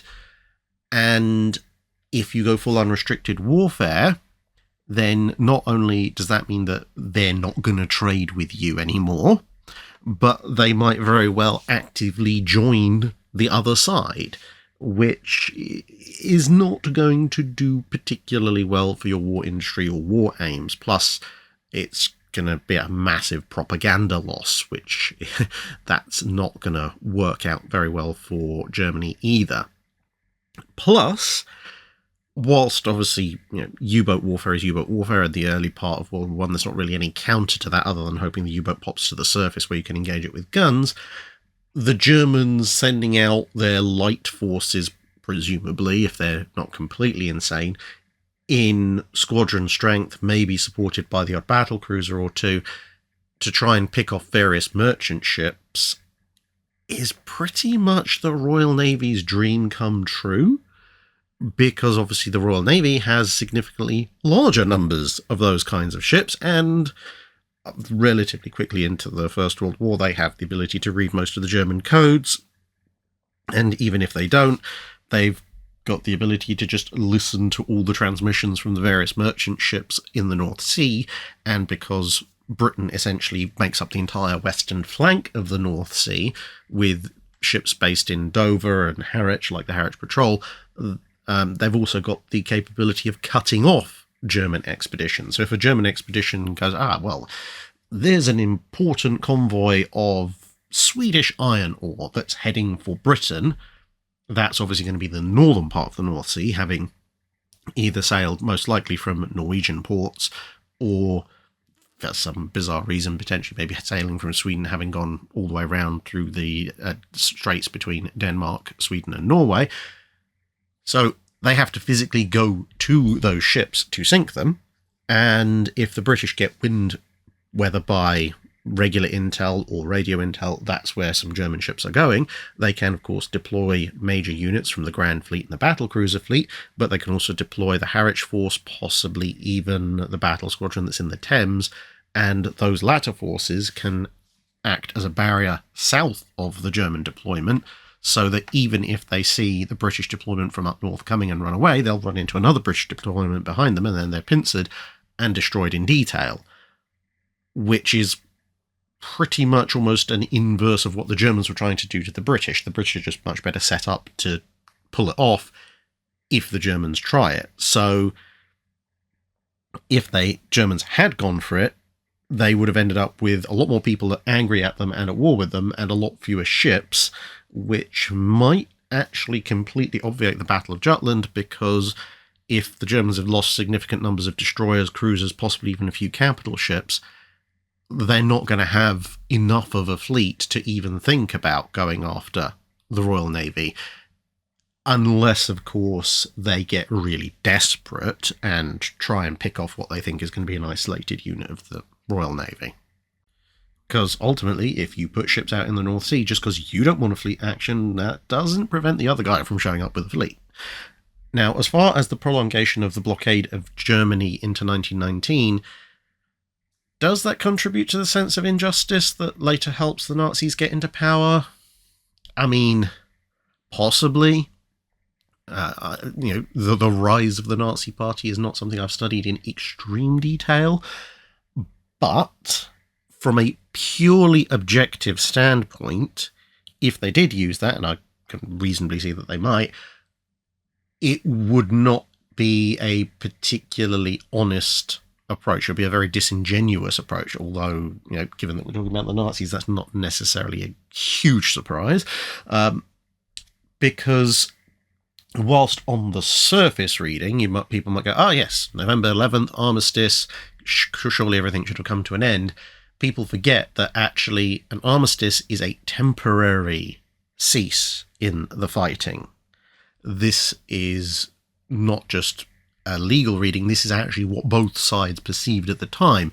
The Germans, when they were presented with various conditions during the negotiations that would eventually lead to the Versailles Treaty, which happens in the middle of 1919, resisted quite a few of them for a long time on the basis that might be detrimental to Germany's ability to fight if the armistice broke down and fighting resumed. So even in spring 1919, the Germans were thinking we might actually, restart World War I, at which point, we can't agree to certain conditions as part of the armistice negotiations because that would compromise our ability to continue fighting. And if both sides have acknowledged it's a temporary cessation in the fighting, you're trying to negotiate, but both sides are thinking of potentially restarting the war, then keeping up the blockade, well, you don't have a peace treaty with the other side, so the war is not over, so blockade is a legitimate thing to do under the rules of war of the time, and also it serves as an increasing amount of pressure, additional leverage, to get your opponent to agree to what you want them to do, and it seems to have had that effect. So it's, by all conventions of war at the time, a perfectly legitimate thing to do, which therefore shouldn't technically be held as a grievance. But, on the basis that if the situation was reversed, Germany would have done exactly the same thing.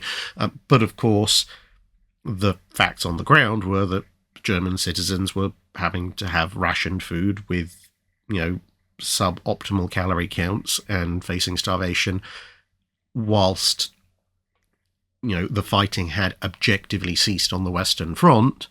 So there's room there to make an emotional argument and say, oh, well, that wasn't really very fair, even if it's not technically a valid point. Jellicoe Katz asks, I read somewhere that when he was 5 years old, the young man who would grow up to be Admiral Sir Thomas Cochrane was enrolled as a crew member on 4 Royal Navy ships simultaneously. Much as I love the idea of a pint-sized Cochrane running around a ship of the line being a holy terror, this was unfortunate, or perhaps fortunately for the crew, apparently some kind of scam to allow him to gain seniority. What I would like to know is, how far did people push this kind of scam? In theory, how young could someone be and still take the king's shilling? Was anyone ever enrolled in utero and then turn out to be a girl and thus not suitable to be enlisted as an officer in the Age of Sail? In theory, there was nothing to stop you entering someone from the moment they were born, or even from the moment you knew you were expecting a child, or just making up names entirely. However, it got progressively more risky as time went on, because the whole thing relied on the fact that there was a certain amount of record keeping, but not a complete system, and certainly not a system whereby everything could be 100% checked because of the limitations of technology at the time, and also some of the practices within the Royal Navy, and coupled with that, the slight uncertainties regarding other more civil administrative matters. Now, allow me to explain. Back then, if you were born, you obviously had your birth recorded in a parish record, but it wasn't like these days where if someone was wants to say, oh, when were you born? Well, I can produce my birth certificate, or if you don't have your birth certificate, there's a central government repository, or worst case scenario, you can get someone to just phone up or email the department, the building where your birth was registered, and you can be like, oh, okay, right, that's this person, they were born on X date, etc. If you signed up to, let's say, a Royal Navy ship in Plymouth, and like, okay, well, how old are you? When were you born? If you can say, well, I was born, let's say, 16 years ago in Yorkshire, is the captain of the ship who's signing you on, or his chief purser or whatever, or even the commandant of the dockyard, really going to bother sending a horse rider all the way up to Yorkshire to find a very specific parish, to ask them for a very specific birth record, and then come all the way back just because some random 16-year-old is trying to sign up to join your ship? No, they're not. So that meant that exactly how old you were, if you wanted to be, could be something of a malleable thing without any really easy way of proving it, unless you were a very well-known public figure, of course. And then you combine that with the fact that the Royal Navy did have very young boys serving on the ship. There's powder monkeys and servants and various other things.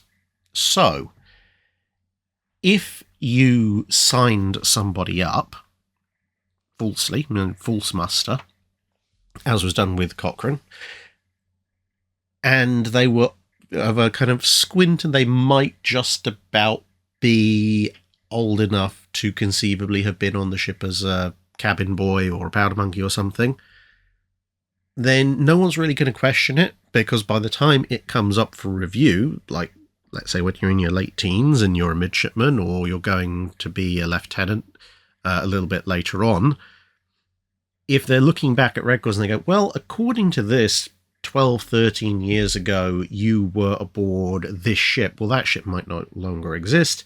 The captain and crew may no longer be in Royal Navy service. If they are, that captain might be on the other side of the planet.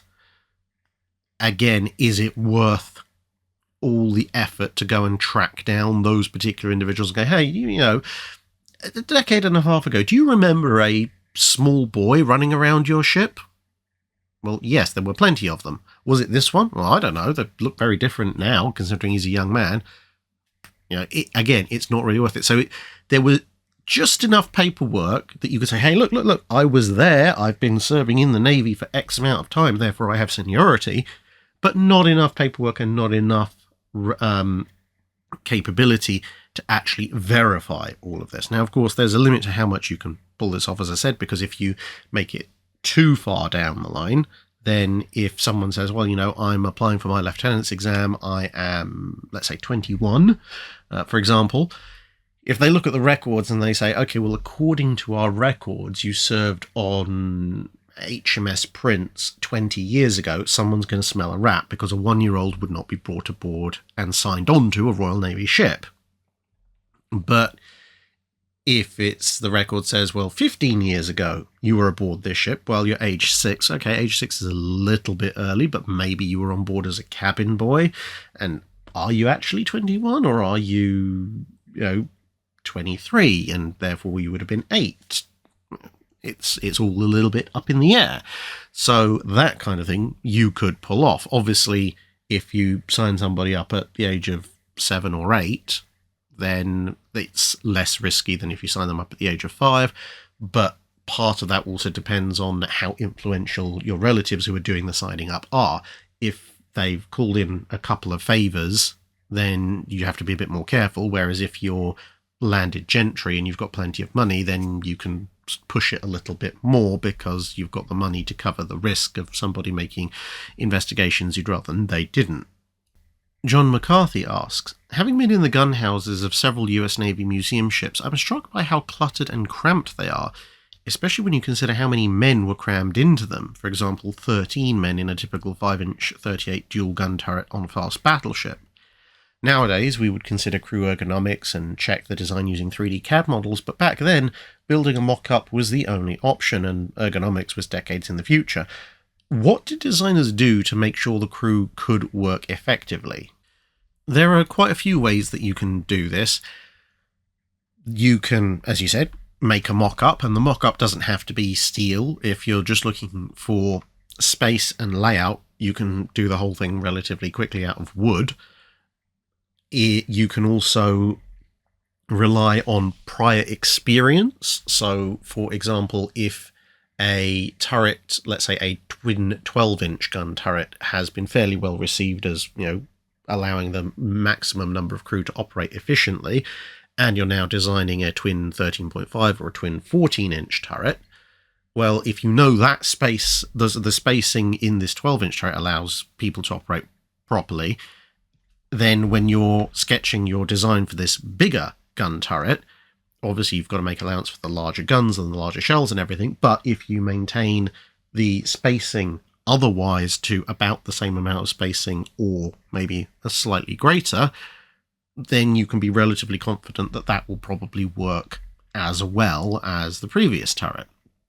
Then you've also got the potential of testing if it's a brand new turret. So, for example, in the early 1920s, the Royal Navy was moving over to twin turrets for its cruisers, as opposed to having single gun mounts before. And one of the things that you see is one of the E-class cruisers is given a experimental twin 6-inch turret up front. And that allows them to get all sorts of data, mostly about the more mechanical aspects of a twin 6-inch turret, but also allows feedback from the crew saying, well, this ceiling is too low. This it gets a bit of equipment gets in the way. We need this pass-through space to be 6 inches wider, and that kind of thing. And you can then make those changes for either on that turret or on future turrets. So a lot of it is very iterative with some additional checks thrown in. But occasionally things would be gotten wrong. Most often when something completely new and radical was coming in. The reason why this particular picture has been on your screen is because, of course, this is the 5.25-inch gun turret as found on the Drydock class cruisers and the King George V class battleships. And it really didn't have much of a precedent within the Royal Navy, because everything that was smaller than it, so 4-inch, 4.7-inch, etc., tended to be in gun mounts with varying degrees of shielding, but not really full turrets. And then, of course, you've got the twin 6-inch, which are fully armoured turrets, for the most part, as would be found on, say, the Nelson class and the Leanders and Arethusas at this point in time.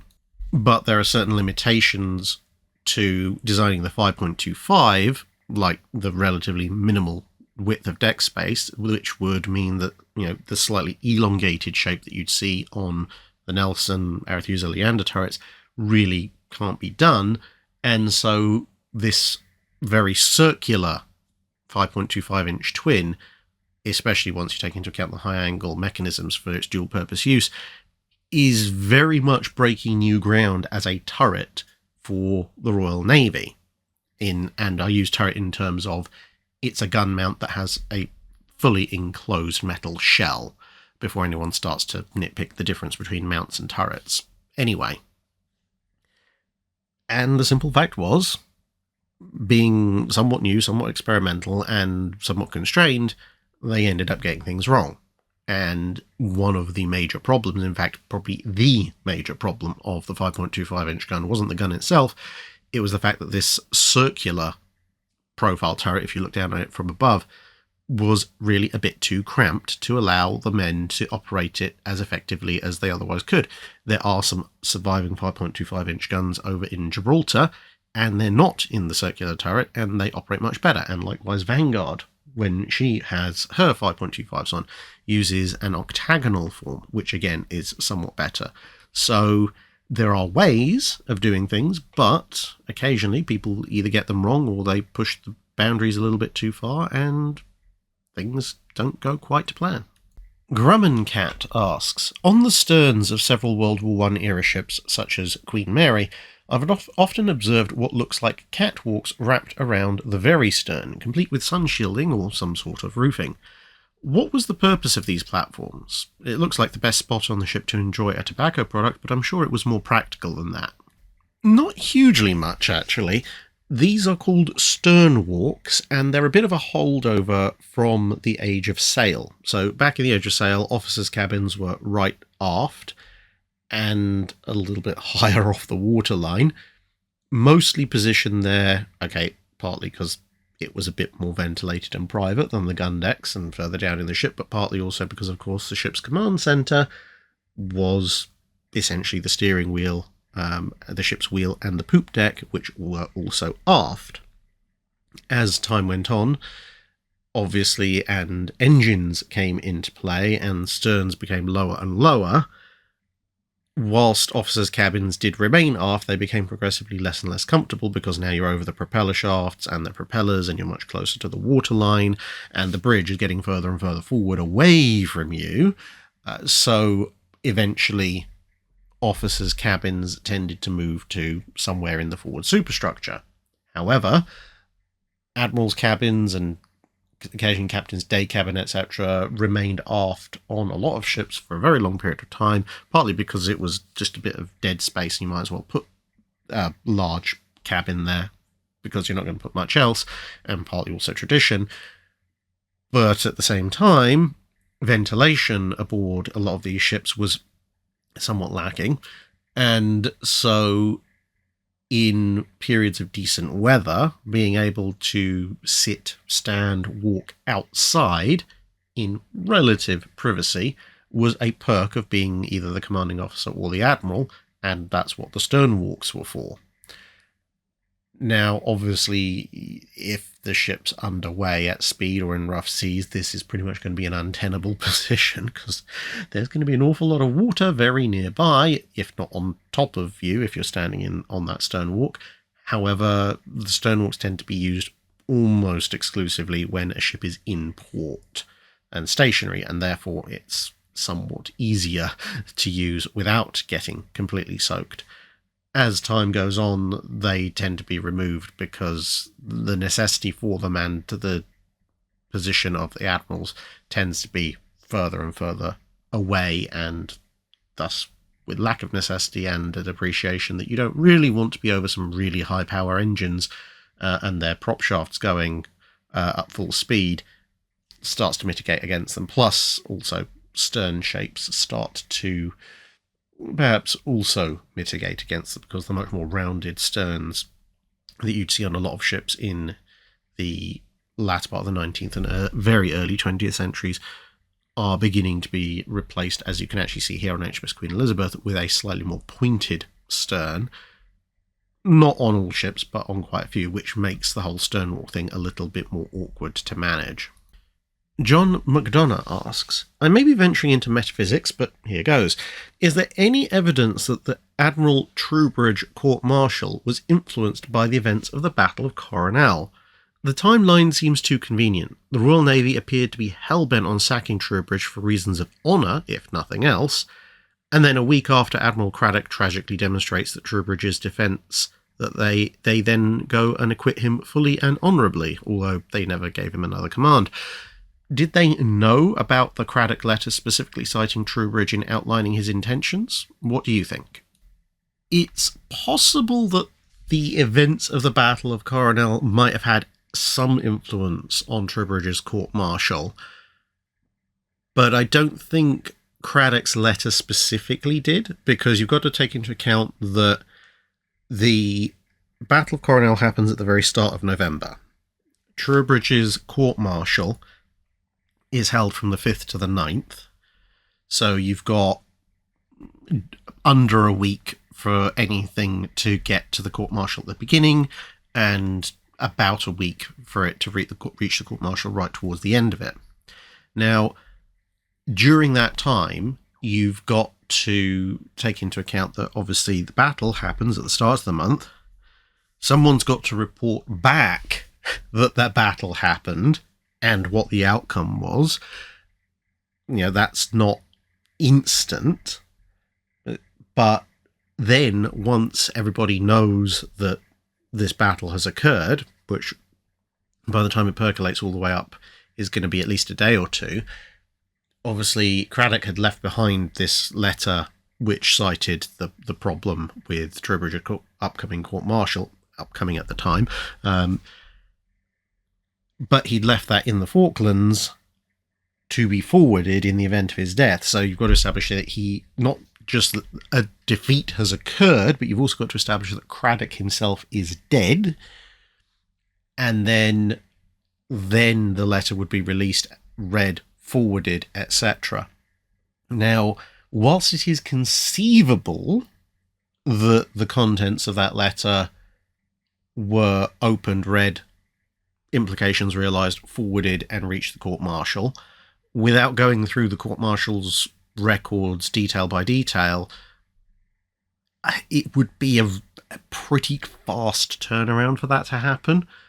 So I think perhaps if there's any influence from the Battle of Coronel, it would be just the more general, this is what happens when a force that is under-equipped meets a superior enemy force. But to be perfectly honest, even without Coronel going on, I think there was more than enough grounds to acquit Troubridge, given the very fluffy, nebulous effect of the orders that he was given, and essentially the whole thing, not just the interception itself, or lack of it theoretically, but the whole orders problem is a classic example, as you happen so often in the early part of World War One, of backseat driving from London, because orders are given that are meant to refer to very specific situations, but because the people back in London, specifically Churchill, are not experienced naval officers, they're not making that actually clear, and so they give very general orders which are then interpreted in all situations in ways that they weren't necessarily expecting, and then they get all uppity about the fact that, this admiral has not done his best. It was like, well, your orders technically said he shouldn't do that. Oh, but I didn't mean the orders that. Well, then you should have written them more clearly, or let, actual professionals make their decisions, or just, let the people on site make their own judgments, the way that historically had worked and would continue to work. And then obviously you get all the outrage and the fuss that breaks out as a result of all of that. Of course, what the official line said and what the Admiralty High Command thought of the thing generally are two different things, because, as you pointed out, Troubridge didn't really get a at-sea command again, and really was not in favour of the Admiralty for quite some time. And then there's the whole argument of, okay, in light of his orders, Troubridge did the appropriate thing, but given that those orders were a bit of a hot mess anyway, should he have made the interception or not? That's a whole other argument. Waldo739 asks, I have a question about the Blue Riband. I know it was awarded to the ocean liner with the fastest average speed on a voyage across the Atlantic, but, as you've said, for economic reasons, ocean liners didn't tend to cross at their top speed all the way, since, from what I understand, they liked to get their fuel in their home countries. So my question is, when it came to a ship getting the Blue Riband, was it one of two things, essentially? When they got to port, crossing at their normal cruising speed, someone then told them, hey, you've won the Blue Riband, and it was something of a surprise? Or was it more they were told by their company to essentially floor it and forget the fuel mileage? I know these ships were not only the pride of their companies, but also often held the pride of their nations. Ships getting the Blue Riband was a somewhat complicated thing, partly because there was a lot of back and forth between liner owners and even within particular lines themselves as to whether passengers preferred comfort or speed, and therefore what kind of ships they should build, and of course where exactly comfort and speed sat on the customer's preferences varied as technology developed, because a customer, for example, might be perfectly willing to spend a lot more time at sea on, let's say, a 15-knot ship if the 15-knot ship was really nice and luxurious, if the alternative was to be on an 18-knot ship that was like being inside a washing machine with a brick thrown into it. But then fast forward 10, 15 years, and you might now have a situation where a ship can do 20 knots in complete luxury and maybe 24 knots if it's really going hell for leather, but actually is still maybe considerably more comfortable than the 18-knotter we previously mentioned was. And so, obviously, people's ideas of what they would be prepared to pay for shift. Now, on top of that, you have the fact that when ships are being built by lines that want to actually try and win the Blue Riband or are just aiming for speed generally, they're not necessarily aiming to win the Blue Riband by pedal to the metal all the way across, because whilst that will give them a certain amount of prestige, it's also going to represent the absolute pinnacle of what their ship is capable of doing. It potentially might cause damage, which might be expensive to repair, and it's going to set an expectation that that ship may not necessarily be able to fulfill on every single voyage. So, whilst some Blue Riband runs certainly were, here's the best fuel, here's our best engineers, absolutely go for it, we've even selected a decent weather window for you, quite a lot of the time it was a case of, well, that ship won the Blue Riband given that its maximum speed was, let's say, using our previous example, 24 knots. We're going to design a ship with a maximum speed of 28 knots, and so we're not necessarily going to win the Blue Riband by going at 28 knots, but we're going to win the Blue Riband by going at 25 or 26 knots, which the ship can easily do and has a good degree of comfort to it still, because even the ships that were racing for the Blue Riband still had to provide a good experience for their passengers. Otherwise you could, just take a stripped down destroyer and say, okay, we've got one passenger on it, therefore we win the Blue Riband, and zip across at 35 knots. But generally speaking, when the Blue Riband was definitely a thing in the public eye, a ship wasn't usually going to win it by surprise. It would have been a planned run, either specifically or the ship as a whole would be expected to win the Blue Riband. Now, there may be some slight influences in how the ship runs. So, whether you run at 90% of total power output or 95% of potential power output, that kind of thing. If the ship is aiming for a Blue Riband run and you just need an extra half knot maybe to comfortably win that, you might push things out a little bit. But given that these runs really represented kind of the pinnacle of ocean liner technology at the time, the chances of a ship accidentally winning are pretty much slim to none. They would have known coming in to harbour. In fact, they would have known quite a long time before they came into harbour whether they were in with a shot of winning it. This is simply based on how far they'd gone and how long it had taken them. Kra F1 asks, much of naval history is focused on the technical aspect of navies, such as new technology, ship designs, armaments, etc. It's sometimes overlooked how important crew skill and training is to a successful navy in wartime. Compared to technology, how important was crew skill? What are some notable examples of better crewed vessels overcoming disadvantages in numbers of opponents or technologically superior opponents? I would say that normally crew skill is actually far more important than technology. That's not to say technology isn't important, but broadly speaking, the technology levels of different navies are usually within shouting distance of each other, at which point a high technology ship with a poor crew will usually lose to a slightly lower technology ship with a significantly better crew. And this kind of plays out all through history. Now, there are circumstances in which it doesn't matter how good a crew you have, technology may have created a gap that's far too large to breach unless you happen to have some very particular aces up your sleeve. So the German approach into Oslofjord is one of those exceptions that proves the rule, in that on paper, the technological difference between Blucher, Lützow and Emden versus the Oscaburg fortress was such that there's no way the Oscaburg fortress with its obsolete guns and torpedoes should have been able to do anything, but thanks to German miscalculations and some very clever play on the part of the Norwegians, they were able to actually win the first round. Now, another example of this where you have the technology gap is just too much would be the when one of the German raiding cruisers in World War I shows up and engages HMS Perseus off East Africa, the eastern coast of Africa, because that Perseus is a light third-class protected cruiser, not even a light cruiser, and she's just flat-out outranged. So, being caught at anchor, she can't maneuver, and even if she could, she's not as fast as the German ship.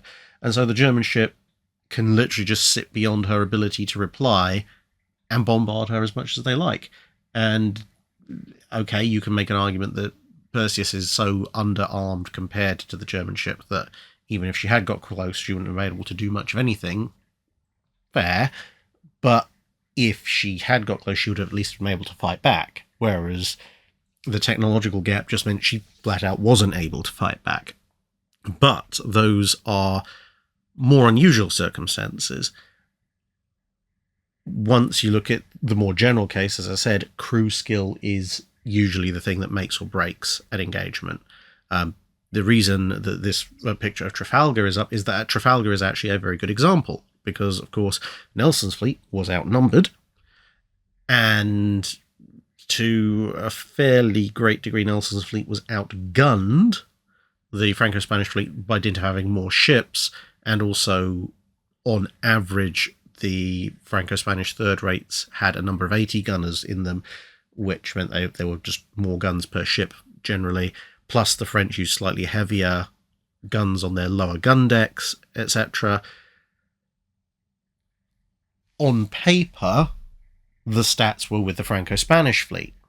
Now, there is an argument over the British 74 gunners versus the especially French 80 gunners in terms of ship design. I've talked about that elsewhere. Needless to say, just because one is faster doesn't necessarily make it the better ship overall, but broadly speaking, taken on average all particular statistics, the Franco-Spanish fleet had a technological advantage over the British fleet, and a slight numerical one, but British crew skill meant that they won the battle. And if you want to flip that on its head in terms of whether the Royal Navy wins or loses, you can look at some of the battles of the Anglo-Dutch Wars, because the Dutch Navy was, for a fair number of the Anglo-Dutch wars, fighting kind of with one hand behind its back, and not through, anything that they had specifically chosen. It was just a simple fact of how the Netherlands are laid out. The Royal Navy could and did deploy very large, heavy 3-decker warships, like Sovereign of the Seas, and the Dutch were physically capable of building such vessels, but practically couldn't because of the shallow nature of their coastline. And so the Dutch vessels coming in with a shallower draft and on a sort of flagship for flagship, pier for pier level, usually slightly smaller and slightly less heavily armed, were still able to hand the Royal Navy a series of decisive defeats because their tactics and crew skills at various points in the Anglo-Dutch wars were arguably better. And at that point, that's just some really big examples, but you can look at all sorts of engagements, everything from Chesapeake versus Shannon through to the Battle of Jutland Run to the south, etc., etc. And crew skill is probably the single largest decisive factor in most naval engagements. William Timothy Murray asks, there is much written about ice cream on warships during World War II as a morale booster. It's also well known that movies were provided, but I recently discovered that ships of the US Navy had onboard libraries. It appears as if the size of each library and other particulars were defined by US Navy regulations based on the size of the particular ship, and that these libraries were provisioned at the time of a ship's commissioning. By regulation, such libraries were maintained by either the ship's chaplain or the navigating officer. The books in these libraries were not limited to naval topics, regulations, aircraft identification, training manuals, etc., but also included reading for pleasure materials, novels, histories, magazines, etc. It also appears that at least from around 1942 and possibly earlier, stocking and replenishment of books to ships was a routine part of general provisioning and resupply, even in far-flung combat areas, and there were several organisations specialised in the supplying of books to these onboard libraries and other branches of the military. This fascinates me, and I have a number of questions. How much of a priority were these services? Where exactly were these ships' libraries located? Space, after all, is precious on a warship. And did navies other than the US provide books and reading material to their sailors in a similar systematic way? So to answer the specific questions, how much of a priority were those library services? They were fairly high priority. The idea that the men of ships should be able to read, both just generally, but also specifically, to keep themselves occupied in their downtime, and also to ensure that propaganda didn't have too much time to seep in from the enemy. There was a whole thing going on in the US government about the fact that US servicemen should be well read to counter propaganda coming out of Japan and Germany. It meant that book supplies were basically considered as line items alongside other kinds of regular supplies like food and water and all the other regular things of life that would have to be transported out to ships. As for where exactly these libraries were located, it depended somewhat on who was in charge and of the library, because as you mentioned, it could be a chaplain, could be a navigating officer, etc., and also just what was available on the ship, because ships' libraries, at least in navies, had kind of gradually come in, initially under as an informal and then gradually becoming a more formal process through the 19th century, both as general literacy had increased and the cost of books had come down. That's not to say that people in the 18th century were generally illiterate, but there's a difference between being functionally literate enough to sort of function in society versus literate enough to sit down and actually enjoy reading a relatively complex book.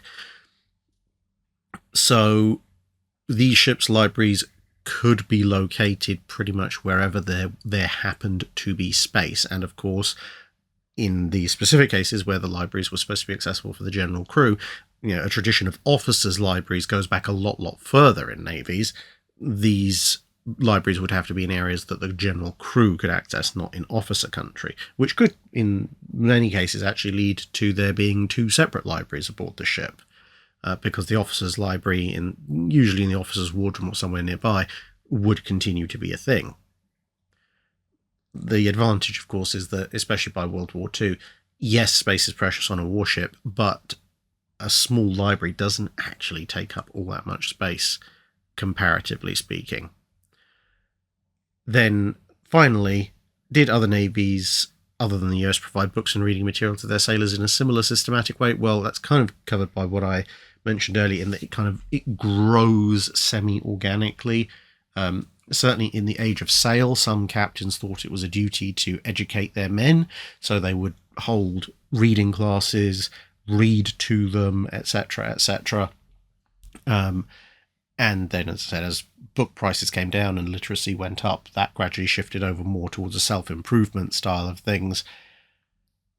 But in terms of the absolute systemic provision and restocking of reading materials in World War II, I think the US, as far as I know, was leading the way on that. Other navies did have onboard libraries, but I'm not aware of quite the same level of effort to sort of have in-house almost manufacturers and suppliers of books, comics, etc. for the crews to the same scale that the US Navy did. But you can find specific exceptions. For example, the Hilfskreuzer, the German auxiliary cruisers, they made a special effort to make sure they had very extensive and well-stocked libraries, of course, of Nazi-approved books, but large libraries nonetheless, because they knew their crew were going to be going on long voyages. Plus, of course, there's books that sailors themselves might bring on board. Ariel Timeshrine asks, "Greetings, Drac. Thanks to you, I've been inspired to start on a history major next year to pursue a career in some line of work to do with naval history." Well, good luck with that. With that in mind, are there any book recommendations off the top of your head for someone who's looking to turn this from a hobby to their area of study? Would you perhaps start with biographies of the fighting admirals like Cunningham, or books like Neptune's Inferno? Well, I think it's going to depend very much on what part of naval history you want to make your specialism, or you want to start with at the very least. Because obviously this channel focuses primarily on the more technical, tactical and strategic aspects of naval history, with occasional forays off into, admirals' biographies and so forth. However, there are other elements of naval history that this channel's only occasionally touched on, like food, nutrition, and medicine, for example. If you can stomach it, there's a whole field of naval history that looks into the politics of navies and how they interact with the government, and how, the back and forth of the navies securing or losing control of either their coastline or other coastlines versus what the government's willing to pay to bring the navy into service, and what they're capable of doing on that kind of budget, and all this kind of stuff. There is that if you want to go into it. And there's other elements as well, the really deep dives into the technical side of things or the social side of things. So I would say that would be kind of my first thing of, if you really want to make it an area of study, work out which bit you A, enjoy, and B, are relatively good at, because the worst thing in the world you can do for a career is to identify, I want to do this as a career, and then find you're studying an aspect of that field that you actually don't find that interesting or comprehensible, or enjoyable. That's the reason, one of the many reasons why I tend to steer clear of the more politically entrenched subjects, because, modern politics is divisive enough. 19th century politics is slightly less divisive, given the amount of time that's passed, but putting up with endless accounts about stupid politicians is just something I wouldn't enjoy, so I just don't do it. But with that in mind, at least from the general line of things that this channel covers and I tend to be interested in, I would say a good place to start to get an idea of what kind of level of research you want to be doing, and also a fairly broad spectrum of things you might want to look up, would be to get your hands on as many copies of the Warship series of books. So that's currently published by Osprey, and they're titled Warship, and then insert year here. Okay, they started off with just being numbers. So you've got Warship 1, Warship 2, all the way through to 12. Then you've got Warships 1989 through to 96. Then from 97 through to 2003, they're in pair years, so 97, 98, 99, 2000. And then from 2004 onwards, it's all back to single years again. So obviously 2022, 2023, 2024, the latest ones. And the reason I would probably recommend those is because each book contains quite a number of different articles by a variety of good historians and researchers covering very interesting aspects of naval history in relatively, I wouldn't say bite-sized, but self-contained formats. So if you're looking through one article and you go, actually, you know what, I actually genuinely do not care about the development of torpedo propulsion systems, you don't have to go, well, I've bought this 300-page book on torpedo propulsion systems, I guess I should read it, and force your way through it. You can just go, okay, well, maybe that's not for me. Let's go 3 pages onwards. Look, there's an entire article about the potential successors to the Littorio class battleships of the Regia Marina, and you're like, that's what I really want to look at. And get your hands on a few of the warship books, and it'll very quickly give you a nice range of things to look at. And then you can go, okay, well, actually, this seems to be more my area of interest. Of course, there'll be notes, footnotes, bibliographies in there that'll help you find further books and sources to look into from that field. And then, of course, with a better idea of what particular aspect you want to start with, you can then start looking for further titles in that area. And also, of course, the number of people who contribute to that particular journal series also means that you can then turn around and say, well, I want to see what else this author has written. Paul from Chicago asks, it was not uncommon in the Royal Navy during the Age of Sail for a ship-rigged or other 3-masted sloop of less than 20 guns to have a lieutenant or commander assigned as the ship's captain. Did 2-masted post ships ever exist, such as a big 20-gun brig? And what about 3-mast non-ship-rigged vessels, such as a bark or a xebec? To be a post ship, i.e. a 6th rate, you basically just had to have your ship with gun ports pierced for at least 22 guns, which theoretically means there's nothing that strictly rules out having a 2-masted post ship, i.e. a brig-rigged vessel with 22 guns or more. However, in practice, outside of a handful of captures, this wasn't really done. The Royal Navy just, if it was going to build a 22, 24, 26 or 28 gun ship, they just built them ship-rigged, because by that point the ship was long enough to justify having that many masts. And of course, this is number of gun ports the ship is pierced for. That doesn't strictly necessarily correspond with the number of guns the ship's actually carrying, especially once the introduction of carronades came along. Ships tended to carry somewhat larger numbers of guns than they were officially rated for, even if it might only be a handful. It might also be close to doubling their armament. It just depended on the ship in question. So yes, it is possible occasionally to find a ship of 22 guns or more in Royal Navy service with a pair of masts instead of 3, but it's exceptionally rare, and they're almost entirely, at the time of the rating system, captures, and so it's not in any way standard.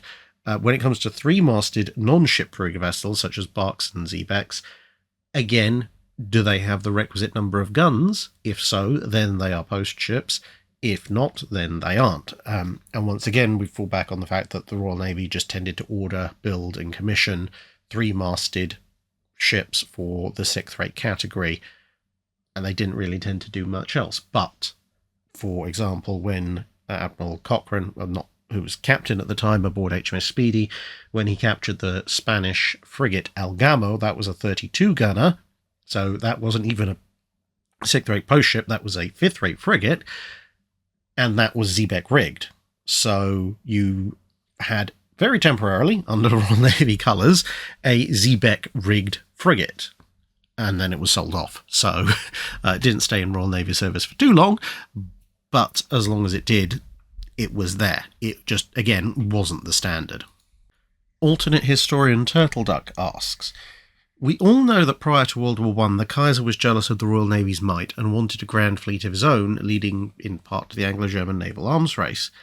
But what if, instead of an arms race, the Kaiser sent his diplomats to Britain to negotiate a naval arms treaty that would allow the Germans to build a large enough fleet to fight both the French and Russian fleets, whilst being small enough to make the British feel safe? Assuming that at no point negotiations break down, what ratio of ships do you see the British and Germans agreeing to?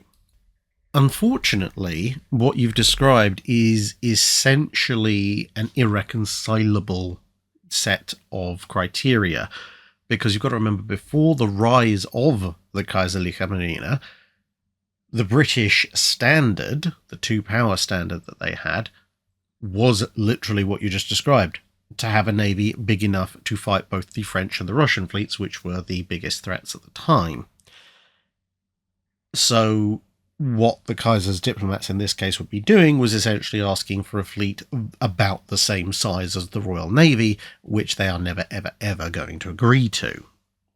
Now, if we take the situation as, say, the most optimal for this negotiation, so we'd say, okay, we're going to count ships in service or under construction that generically, vaguely would be classified as something approaching a pre-dreadnought, even if we don't strictly use the Majestics as cut-offs. So we're talking about the immediate end of the pre-dreadnought period, and we say, okay, well, it's going to be at the end of 1905, so just after the Battle of Tsushima, which is obviously going to rather reduce the size of the Russian fleet.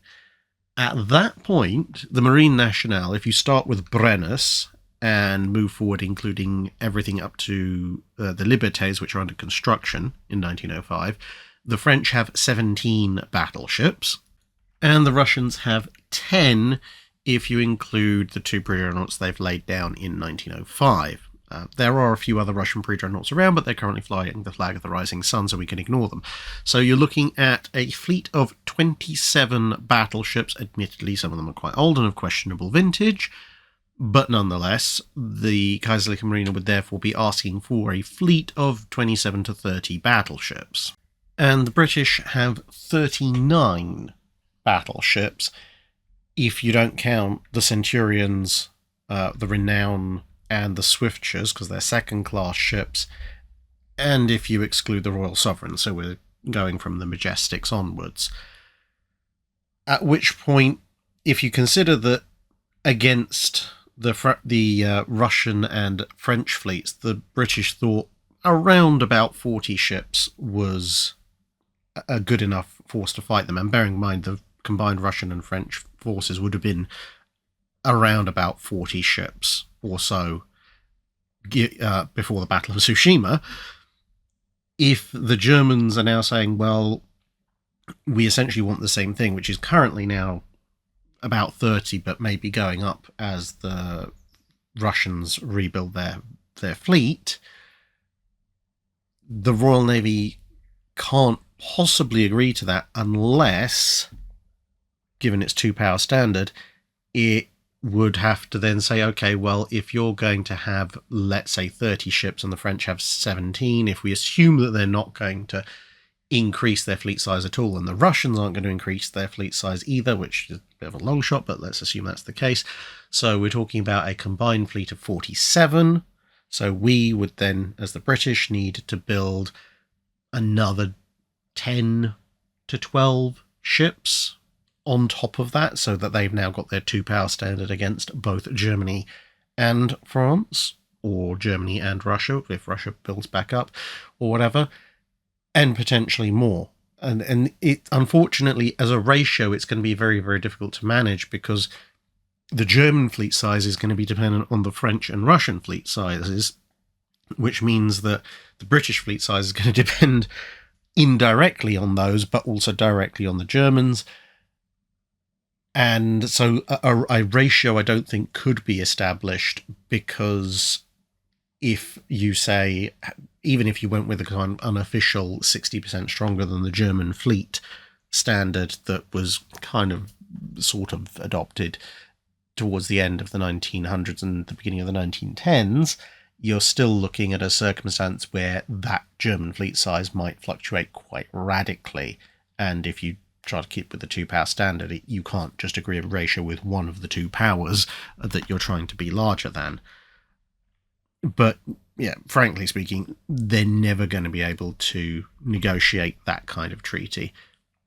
I think if by fiat of some divine entity the negotiations don't break down, it's probably going to be,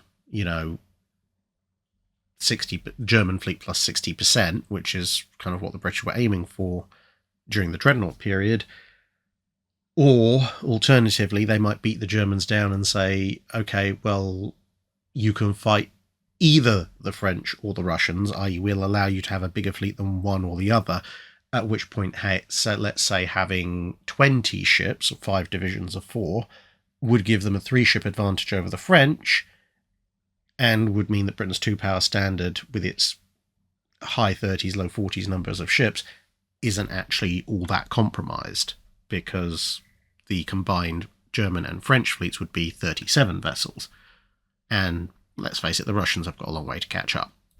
Coneled asks, assuming you gave the firing ship an aimbot, but it was still forced to shoot under reasonable battle ranges and the shell still obeys all reasonable laws of physics, what is the smallest caliber gun that you could one-shot a World War II dreadnought with, kind of like you did to Hood? Could you kill Yamato, Iowa, Vittorio Veneto, Bismarck, or the King George V with a perfectly placed 8-inch shell? Do you need something bigger? Could you do it with a 6-inch shell? And which ship would be the most vulnerable to a golden BB, and where would it have to land? In theory, yes, it would be possible with an 8-inch shell. Perhaps in some cases with a 6-inch, but I really doubt it. I think the 8-inch is probably your just about go-to. Now, how do you kill a battleship like this with an 8-inch shell?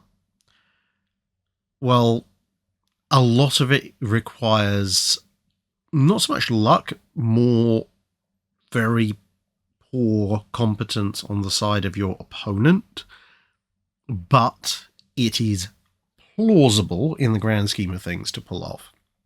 And that would be one of two possible hits. Firstly, and perhaps more likely, but again, assuming that your opponent is acting a little bit silly, would be to score a direct hit on the target battleship's secondary battery.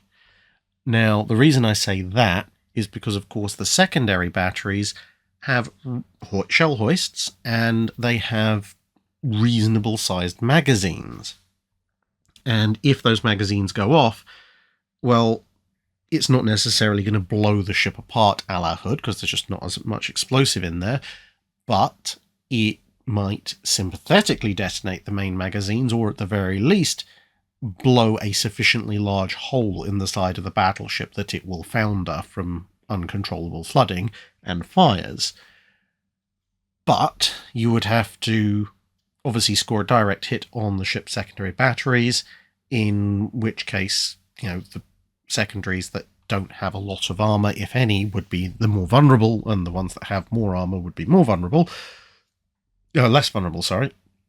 But that would require a dangerous level of ammunition safety practices in the battleship in question, because if they're following good ammunition safety practices, then the chances of a hit to their secondary battery or immediately below it managing to flash down into the magazines and set off the magazines of the secondary battery is very, very, very slim. But as we saw with, some ships at Jutland, etc., it is entirely possible that this could occur, or sheer blind luck. I mean, You look at Bismarck, for example, when Bismarck was fighting her last stand, we know for a fact that at least one of her secondary magazines did actually catch fire. It didn't detonate in the event. Flooding was ordered, but the survivors reported that the heat coming through the doors to the magazine was still very intense, so potentially either it wasn't flooded, in which case why it didn't detonate is another interesting question, or potentially it was partially flooded, but there was enough fire in there for it to still, elements of it to burn, or whatever. But the idea of setting secondary magazines off, or at least setting them on fire in that particular case without directly penetrating them, is certainly something that could occur. The other thing, which would be really, really relying on luck, but if you kept up enough fire, you might eventually pull it off, would be to utilize a diving optimized 8-inch armor-piercing shell, so Japanese style, I guess, and keep shooting for the ship's stern, specifically shooting for its outer propeller shafts. Now, most of the time, your shells, even if they're perfectly aimed, are going to hit the water and probably not travel far enough or with enough energy to do much. But if the target ship is moving through relatively heavy seas or some kind of sea that's causing it to pitch to a certain degree, then in theory, at some point, as the ship buries its nose in the water and correspondingly the stern rises, there might be a small enough amount of water if your 8-inch shell can then score a direct hit underwater, obviously with an armor-piercing head, and explode inside the propeller shaft, blow off them crooked, make the propeller shaft crooked, then you could get a Prince of Wales style scenario, which uncontrollable flooding will cause the ship to turn turtle and sink eventually. But in both these cases, it's going to be causing critical damage that will eventually cause the ship to sink using a single shot, not a kind of main magazine explosion scenario, because, well, that's what Citadel armor is for. Fireteam Joker asks, I read the other day and was wondering if it was true.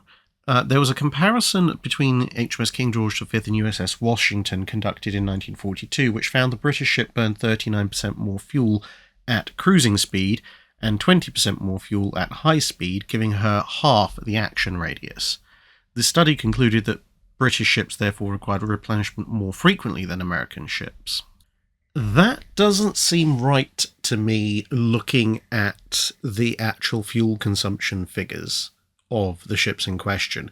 Now, there are a few caveats I need to add. Firstly, obviously, different ships are designed to cruise at different speeds, and their power plants will be optimized as a result of that. So if, say, a ship is designed with a cruising speed of, let's say, 12 knots, and another ship is designed with a cruising speed of 16 knots, and both ships sail in company with each other and they travel at 16 knots, then obviously the ship that's designed to cruise at 16 knots will have a better power efficiency than a ship that's cruising at that's designed to cruise 4 knots slower and is having to cruise a little bit faster. The same way that most modern motor vehicles, at least the internal combustion engine ones, have optimum speeds that they're designed to travel at. Very often that just so happen to correspond to motorway, highway, interstate, whatever you want to call them, average travel speeds or speed limits, depending on which country you're in. There's also another problem, which is that in the middle part of World War II, the British were having to use a substandard fuel mixture. So it's entirely possible that on a very specific given voyage in 42, 43, the King George V class may well have actually been much less efficient because it's got substandard fuel aboard and is having to therefore burn more fuel to keep up a given speed. Then on top of that, you've got the fact that the North Carolina class has a higher pressure boiler set than the King George V class, but that's somewhat offset by its vibration and slightly suboptimal hydrodynamics because of the Panamax considerations and various other factors which might mitigate down, but by how much we don't know. But the main reason I would, outside of those caveats potentially leading to complications and variations, the main reason I would question the particular given set of statistics that you listing from your question and from your source, is that when you look at the King George V class's speed trials, they're averaging an efficiency of about 3/4 of a pound of fuel burnt per hour per shaft horsepower generated. Whereas if you look at the US Navy's own figures for fuel consumption in the North Carolina class, if you look at the amount of fuel that they would be consuming at similarly full speed, 27-ish knots, that actually comes out well over 1 pound per shaft horsepower, more than 1 pound of fuel burned per hour per shaft horsepower, which is actually a significant negative for the North Carolina class, because they're burning about a third, maybe just over a third more fuel than the King George V class is per hour per shaft horsepower being generated. And that's taken directly from the US Navy's own tables. So quite what the fuel, so without knowing the exact circumstances of what speed were the King George V and the Washington sailing at in 1942, and was it nearer to one ship's optimal cruising speed than the other, and what type of oil fuel were they using, it's difficult to say. But in normal circumstances where using decent fuel, the hard study, the hard primary source evidence seems to suggest that it's actually the other way round, and that at the business end of things, the British ship is burning slightly less fuel than a North Carolina class when they're both going at full speed, albeit obviously the British ship is carrying significantly less fuel overall. The King George V's normally carrying just under 4,000 tons of fuel when they were at full capacity, whereas the North Carolinas are carrying just over 7,000 tons at full capacity, which would rather obviously lead to the North Carolinas, even with slightly less efficient engines apparently, being able to sail further just because they've got so much more fuel to burn. The Judge 2017 asks, I've heard you mention several times that the problems the Royal Navy had with making 16-inch guns for the Lion Class battleships. What were these problems, and could they have used Nelson's 16-inch guns? Well, at the time the Lion Class were laid down, there's no way they could have used the Nelson and Rodney 16-inch guns, because Nelson and Rodney were using them, and they weren't scheduled to be decommissioned for a long, long time. And, frankly, taking Nelson and Rodney of all the pre-1930s British warships out of service to transfer their guns over to a new ship was probably the single worst idea they could have come up with. So obviously it didn't happen. And no, you can also manufacture more, because yes, you could manufacture more guns, but why would you? Because there'd been a certain amount of issues with the gun and mounting systems of Nelson and Rodney previously, but also they're much older guns, so it's just not a viable plan realistically, and it would have taken as much, if not more, time to spin that production back up again as it would to just fix the problems with the new gun. Now, as far as the manufacture of the new 16-inch 45 caliber guns for the Lion class are concerned, the single biggest problem was just manufacturing capacity, quite simply, because it took about 3 years on average, 3 to 3.5 years, to go from designing a gun to getting it into service, and that's if you're hot-footing it a little bit. So when they started designing the 16-inch gun, got it ordered, and then they were saying, well, we expect Lion and Temeraire to be ready by 1942. That was pushing it a little bit.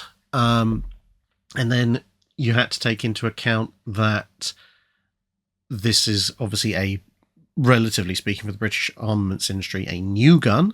It's going to take up a huge amount of resources and space because it's the biggest gun they're going to be manufacturing. And they're still, bear in mind, at the point that the 16-inch is ordered, they're still manufacturing the 14-inch guns for some of the later King George V's. And then on top of that, the wartime environment means that gun reconditioning and not so much brand new manufacture, but the reconditioning and new linings, etc., for other capital ship weapons, mostly obviously 15-inch guns, is now having to step up. And there's only so many men and so much space in the gun foundries. It essentially meant that you were faced with a choice of, well, we can have 100% workforce strength working on the 16-inch for the Lion class, and, renowned, Repulse, Warspite, Hood, whatever, has come in and needs some new guns. Well, we can give them guns out of stock, but with the guns they've given back, we have to pause on their recondition or slow down on their reconditioning, which of course could cause problems when the next ship comes in and we don't have any reconditioned guns to give them. Or we could put all our effort into making sure the ships that are currently in service actually stay in service with working armament, and we have to draw down on the production of the 16-inch gun. Well, it's a fairly obvious choice. You need those ships out there today, and if that means at the expense of ships that are going to be out in 2 or 3 years, then so be it. And so it was just essentially production slowdown, which meant that realistically they weren't going to have 18 guns ready for 1942.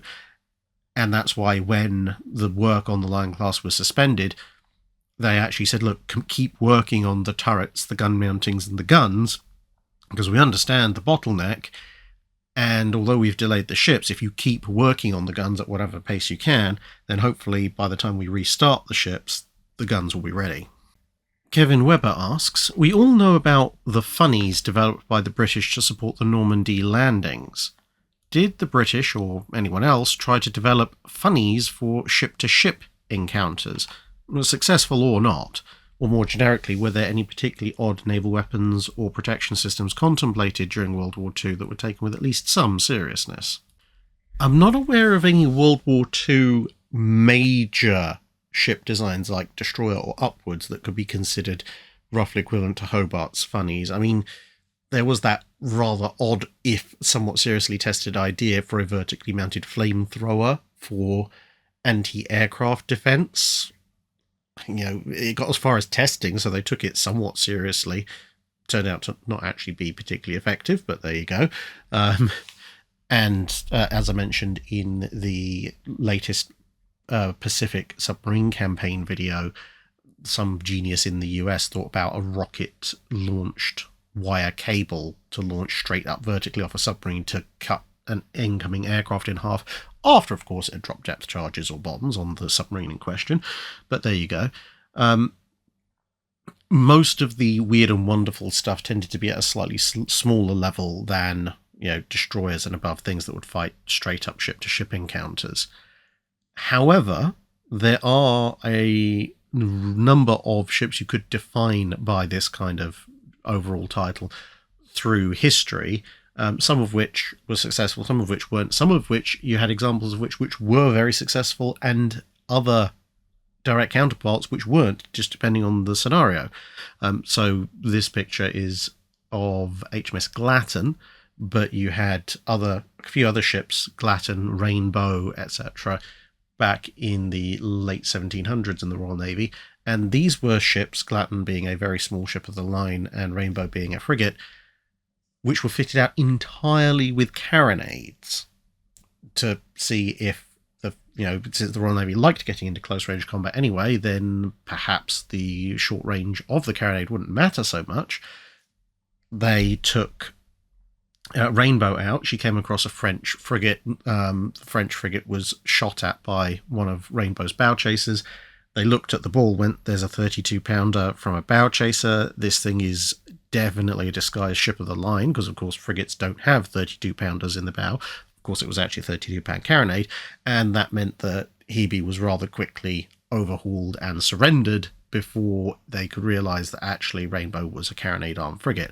And Glatton, which is in this specific action she's depicted here, even though she was a small fourth rate, completely loaded out with ridiculously heavy carronades, went off and fought off and drove away an entire French squadron made up of a couple of ships of about her size and art, and notional number of guns, and a bunch of frigates as well, and drove them all back into harbour by essentially just massively outgunning them. But then the flip side is that the USS Essex in the War of 1812 tried to do exactly the same thing and got hard countered by two smaller British ships, which did what people should do when confronted with carronade armed ships, which is stand out at range beyond the range of the carronades and shoot it to pieces from there.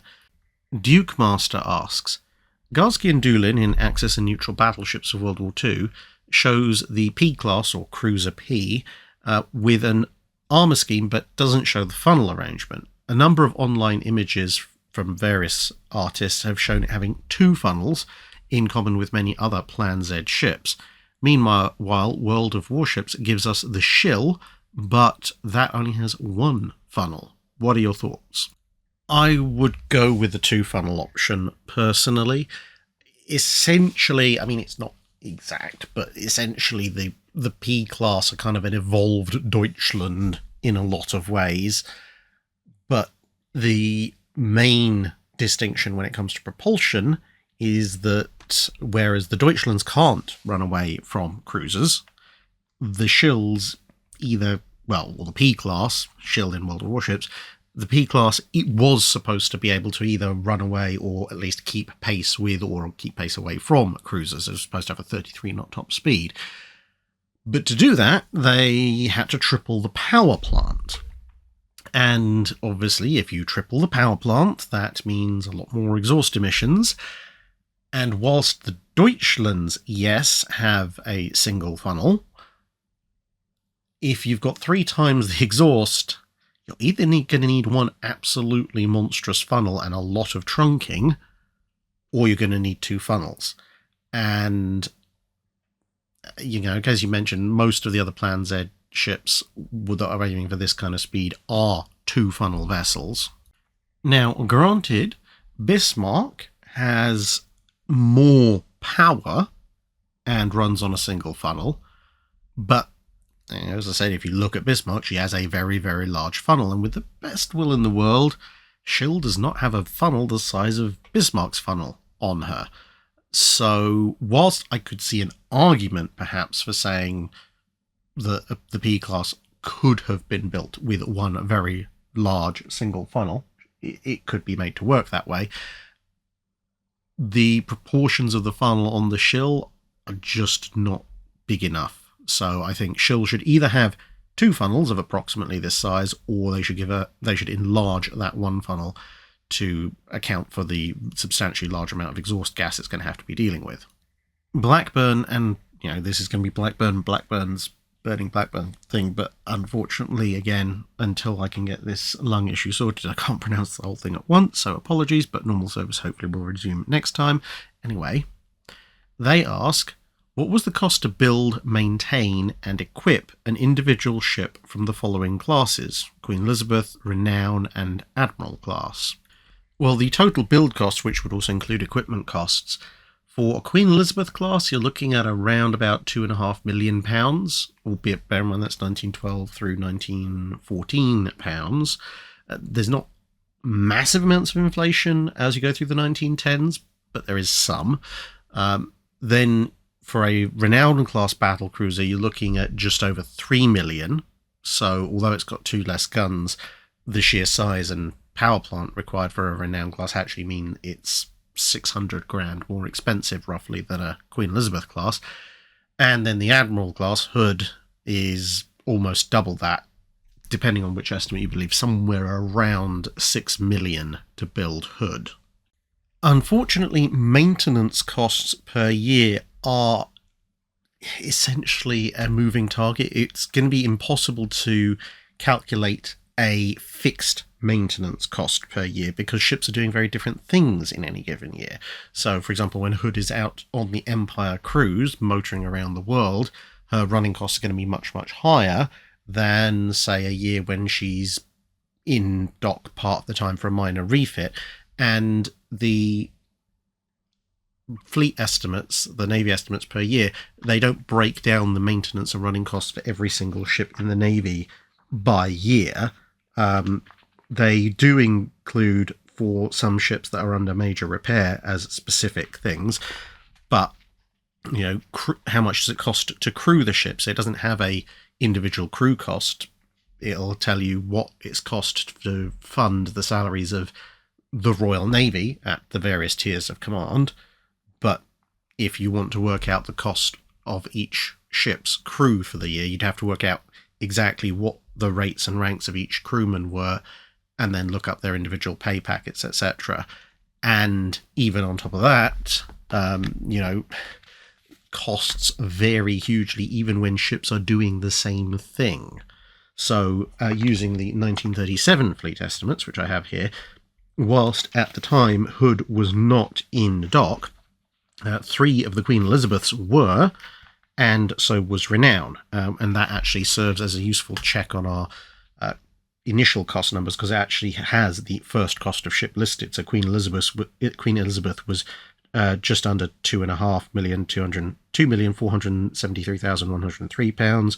Valiant was £2,537,037.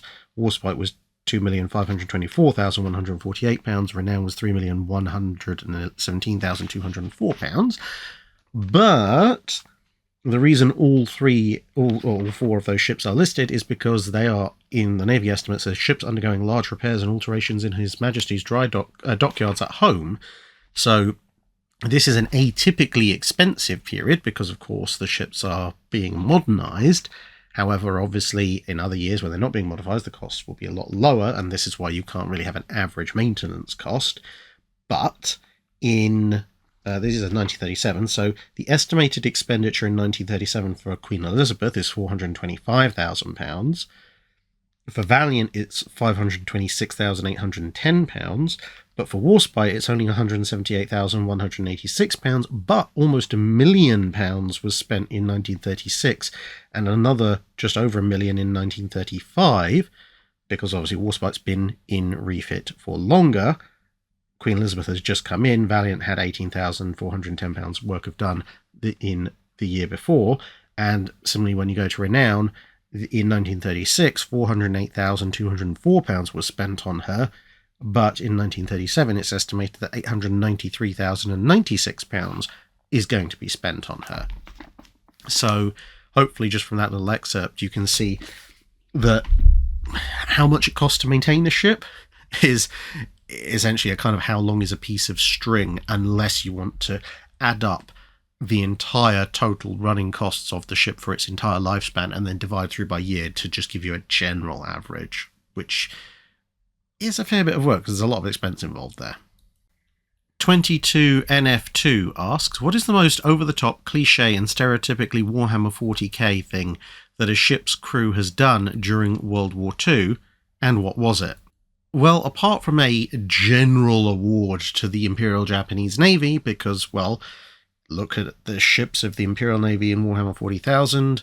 They have massively ornate superstructures. They carry a golden symbol of the God Emperor on their bows, and their crew spend a lot of time, in service to and praying for the divine intervention of the God Emperor. And the Japanese vessels have, like Nagato here, a very extensive superstructure. They have a gold symbol of the God Emperor on their bow, and they spend a lot of time hoping for divine intervention from the God Emperor, whilst also serving the God Emperor. So, general prize to the Japanese Navy. But if you're looking for specific ship actions, well, there's an awful lot to choose from. I mean, there's, at the time, Captain Vian with Cossack going after the Altmark, quite literally doing a drive me closer, I wish to hit them with my sword, and boarding. You have, of course, Laffy at the first night action of Guadalcanal, stupidly named thing. Hiei in Kirishima and Friends versus Callahan. The whole, massively outgunned, massively outmassed. The Imperial Guardsman taking on a Carnifex and deciding he's going to spend his last moments emptying the magazine of his lasgun into its face and somehow surviving. That's pretty much Laffy coming up against Hiei. And I suppose if you count it as a ship, the little 10th Italian 10th Flotilla explosive motorboats, which they used to sink HMS York in Suda Bay, because, packing a small craft full of explosives and then getting a bunch of people and telling them, drive this straight at your target, and there is the option of bailing out at the very last moment, but, that's kind of all on you. The main thing is to drive something straight into the big ship to put it down. That's a very 40k thing. Just look at what one of the Luna-class cruisers did to the Vengeful Spirit in some of the more recent lore. Chris Gregory asks, what was the most important and or influential, in your choice, technological development for pre-gunpowder naval warfare, and how long did it stick around? I would say probably the switch from clinker-built to carvel-built vessels. And, okay, so for those of you not necessarily familiar with those terms, I have explained that in a few Drydocks a while ago, but clinker-built is what you'd see most medieval cogs, Viking ships, etc., but not, as other people have pointed out, ancient ships like triremes. So we're basically talking Dark Ages - migration period to most of the medieval period shipbuilding, at least in the Western world. Clinker building is where your hull planking overlaps. So kind of like some wooden fences. And essentially the outer skin of your ship, the hull planking, is also the main structural element of your ship, and any ribs and framing that are internal are essentially there just to stiffen it and to make it hold its shape. This, however, puts certain limits on the size and shape of ship that you can build, and also makes it somewhat vulnerable, because if the outer hull, effectively skin, is also your major structural element, then a major compromise of that, like say hitting a rock, can cause a very rapid disassembly of the ship in question. Whereas carvel building is the system that you're probably much more familiar with, where you have a keel, you have the ship's frames or ribs, depending on what you want to call them, and that is the main structural portion of the ship. Essentially, the ship has a skeleton onto which the hull planking is placed. And that means, one, the ships become a lot more durable if they get damage to the hull, because you're not structurally compromising the vessel just by having a hole poked in the side. You might be compromising its watertight integrity, which is a problem in and of itself, but it's not about to just collapse around you because you happen to have a 6-foot hole in it. And it also means that because now the internal framework is a lot stronger, that means the decks can also be a lot stronger, and that means ships can get considerably larger. Ships can have a much better length to beam ratio, and a combination of longer ships and stronger ships and larger ships is actually what leads in many ways to the capability of actually having gunpowder equipped vessels, i.e. ships with significant gun batteries. Whilst you can put cannons on a clinker built vessel, you're not going to be able to put very many of them, both because the ship is not large enough and because the ship physically can't support that many guns on a relatively weak internal framework, whereas carvel-built ships you can, and very quickly people did. And, well, that stuck around theoretically, technically, to a certain extent, even to now, because we still build the whole framework and outer hull skin plating even through to the 21st century. Jonathan Smith asks, so the Casablanca-class escort carriers were less than 10,000 ton standard displacement. Was there anything in their basic design that couldn't have been built in the 1920s? And what would the other navies think if the US had just started spamming out 50 slow, honestly doesn't count against aircraft carrier tonnage ships under the Washington Naval Treaty, assuming they could somehow extort the money from Congress? Strictly speaking, no. The basic design of the Casablanca class could easily have been constructed in the 1920s. But there are a few big caveats to, should the US Navy, or would the US Navy have spammed them out if they'd had the capability to pay for them all.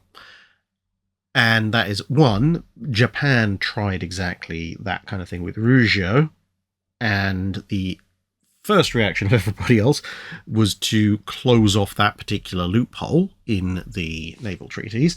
Secondly, if the US Navy had done so, because they are relatively easy to build and build in quantity, the other navies would have done similar. And in fact, the other major problem with that kind of scenario, at least if I was looking at it from a US Navy perspective, would be the fact that the Casablanca class are great for World War II, when you have loads of escorts, bunch of fleet carriers on the front line, so these things are acting mostly in second line roles. However, they have essentially no protection against incoming fire, and they are slow, which means that in the world of 1920s aircraft, which don't really have anything like the striking power of 1930s, 1940s aircraft, at that kind of speed, they're begging to be run down and murdered by cruisers, destroyers, and pretty much anything with a gun that can get into range of them, which isn't going to be very difficult with a top speed of 19 knots. But, just for reference, if you look at HMS Hermes, the first purpose-built British carrier, now she is built, actually starting construction in the late 1910s. She's just a fraction over 10,000 tons, not by much, but just over, and she's capable of 25 knots, courtesy of somewhat 4 times as much power from her engines. She's a little bit longer, 600 feet versus just over 500 for a Casablanca, and she has some fairly heavy guns, albeit obviously the Casablanca has 20 mil and 40 mils, which didn't really exist back in when Hermes was being constructed. But Hermes also has belt and deck armor, and if you wanted to build a sub 10,000 ton, honestly not an aircraft carrier gov, and you were really determined to break the treaty, personally, I would have gone more for something not necessarily strictly Hermes, but take inspiration from Hermes, fill out the flight deck a bit, like you can see with the overhang here on the Casablancas. And, if you take off the heavy guns on Hermes, so the 5.5 inch, and maybe take off the belt as well, that'll probably drop you below 10,000 tons, at which point you've got a 25 knot ship, which, okay, it still can't outrun cruisers, but it stands where A, it can keep up with a battle fleet, and where it can get protection, and B, it's a little bit quicker off the mark, and, broadly speaking, it's just generally a slightly better design, if for survivability purposes, than a Casablanca would be. But, I think the reaction of everybody else would be just to build some of the same and then ban them all collectively. And that brings us to the end of the first half of the Patreon Drydock. Thank you very much for listening, and now I guess it's on to part 2.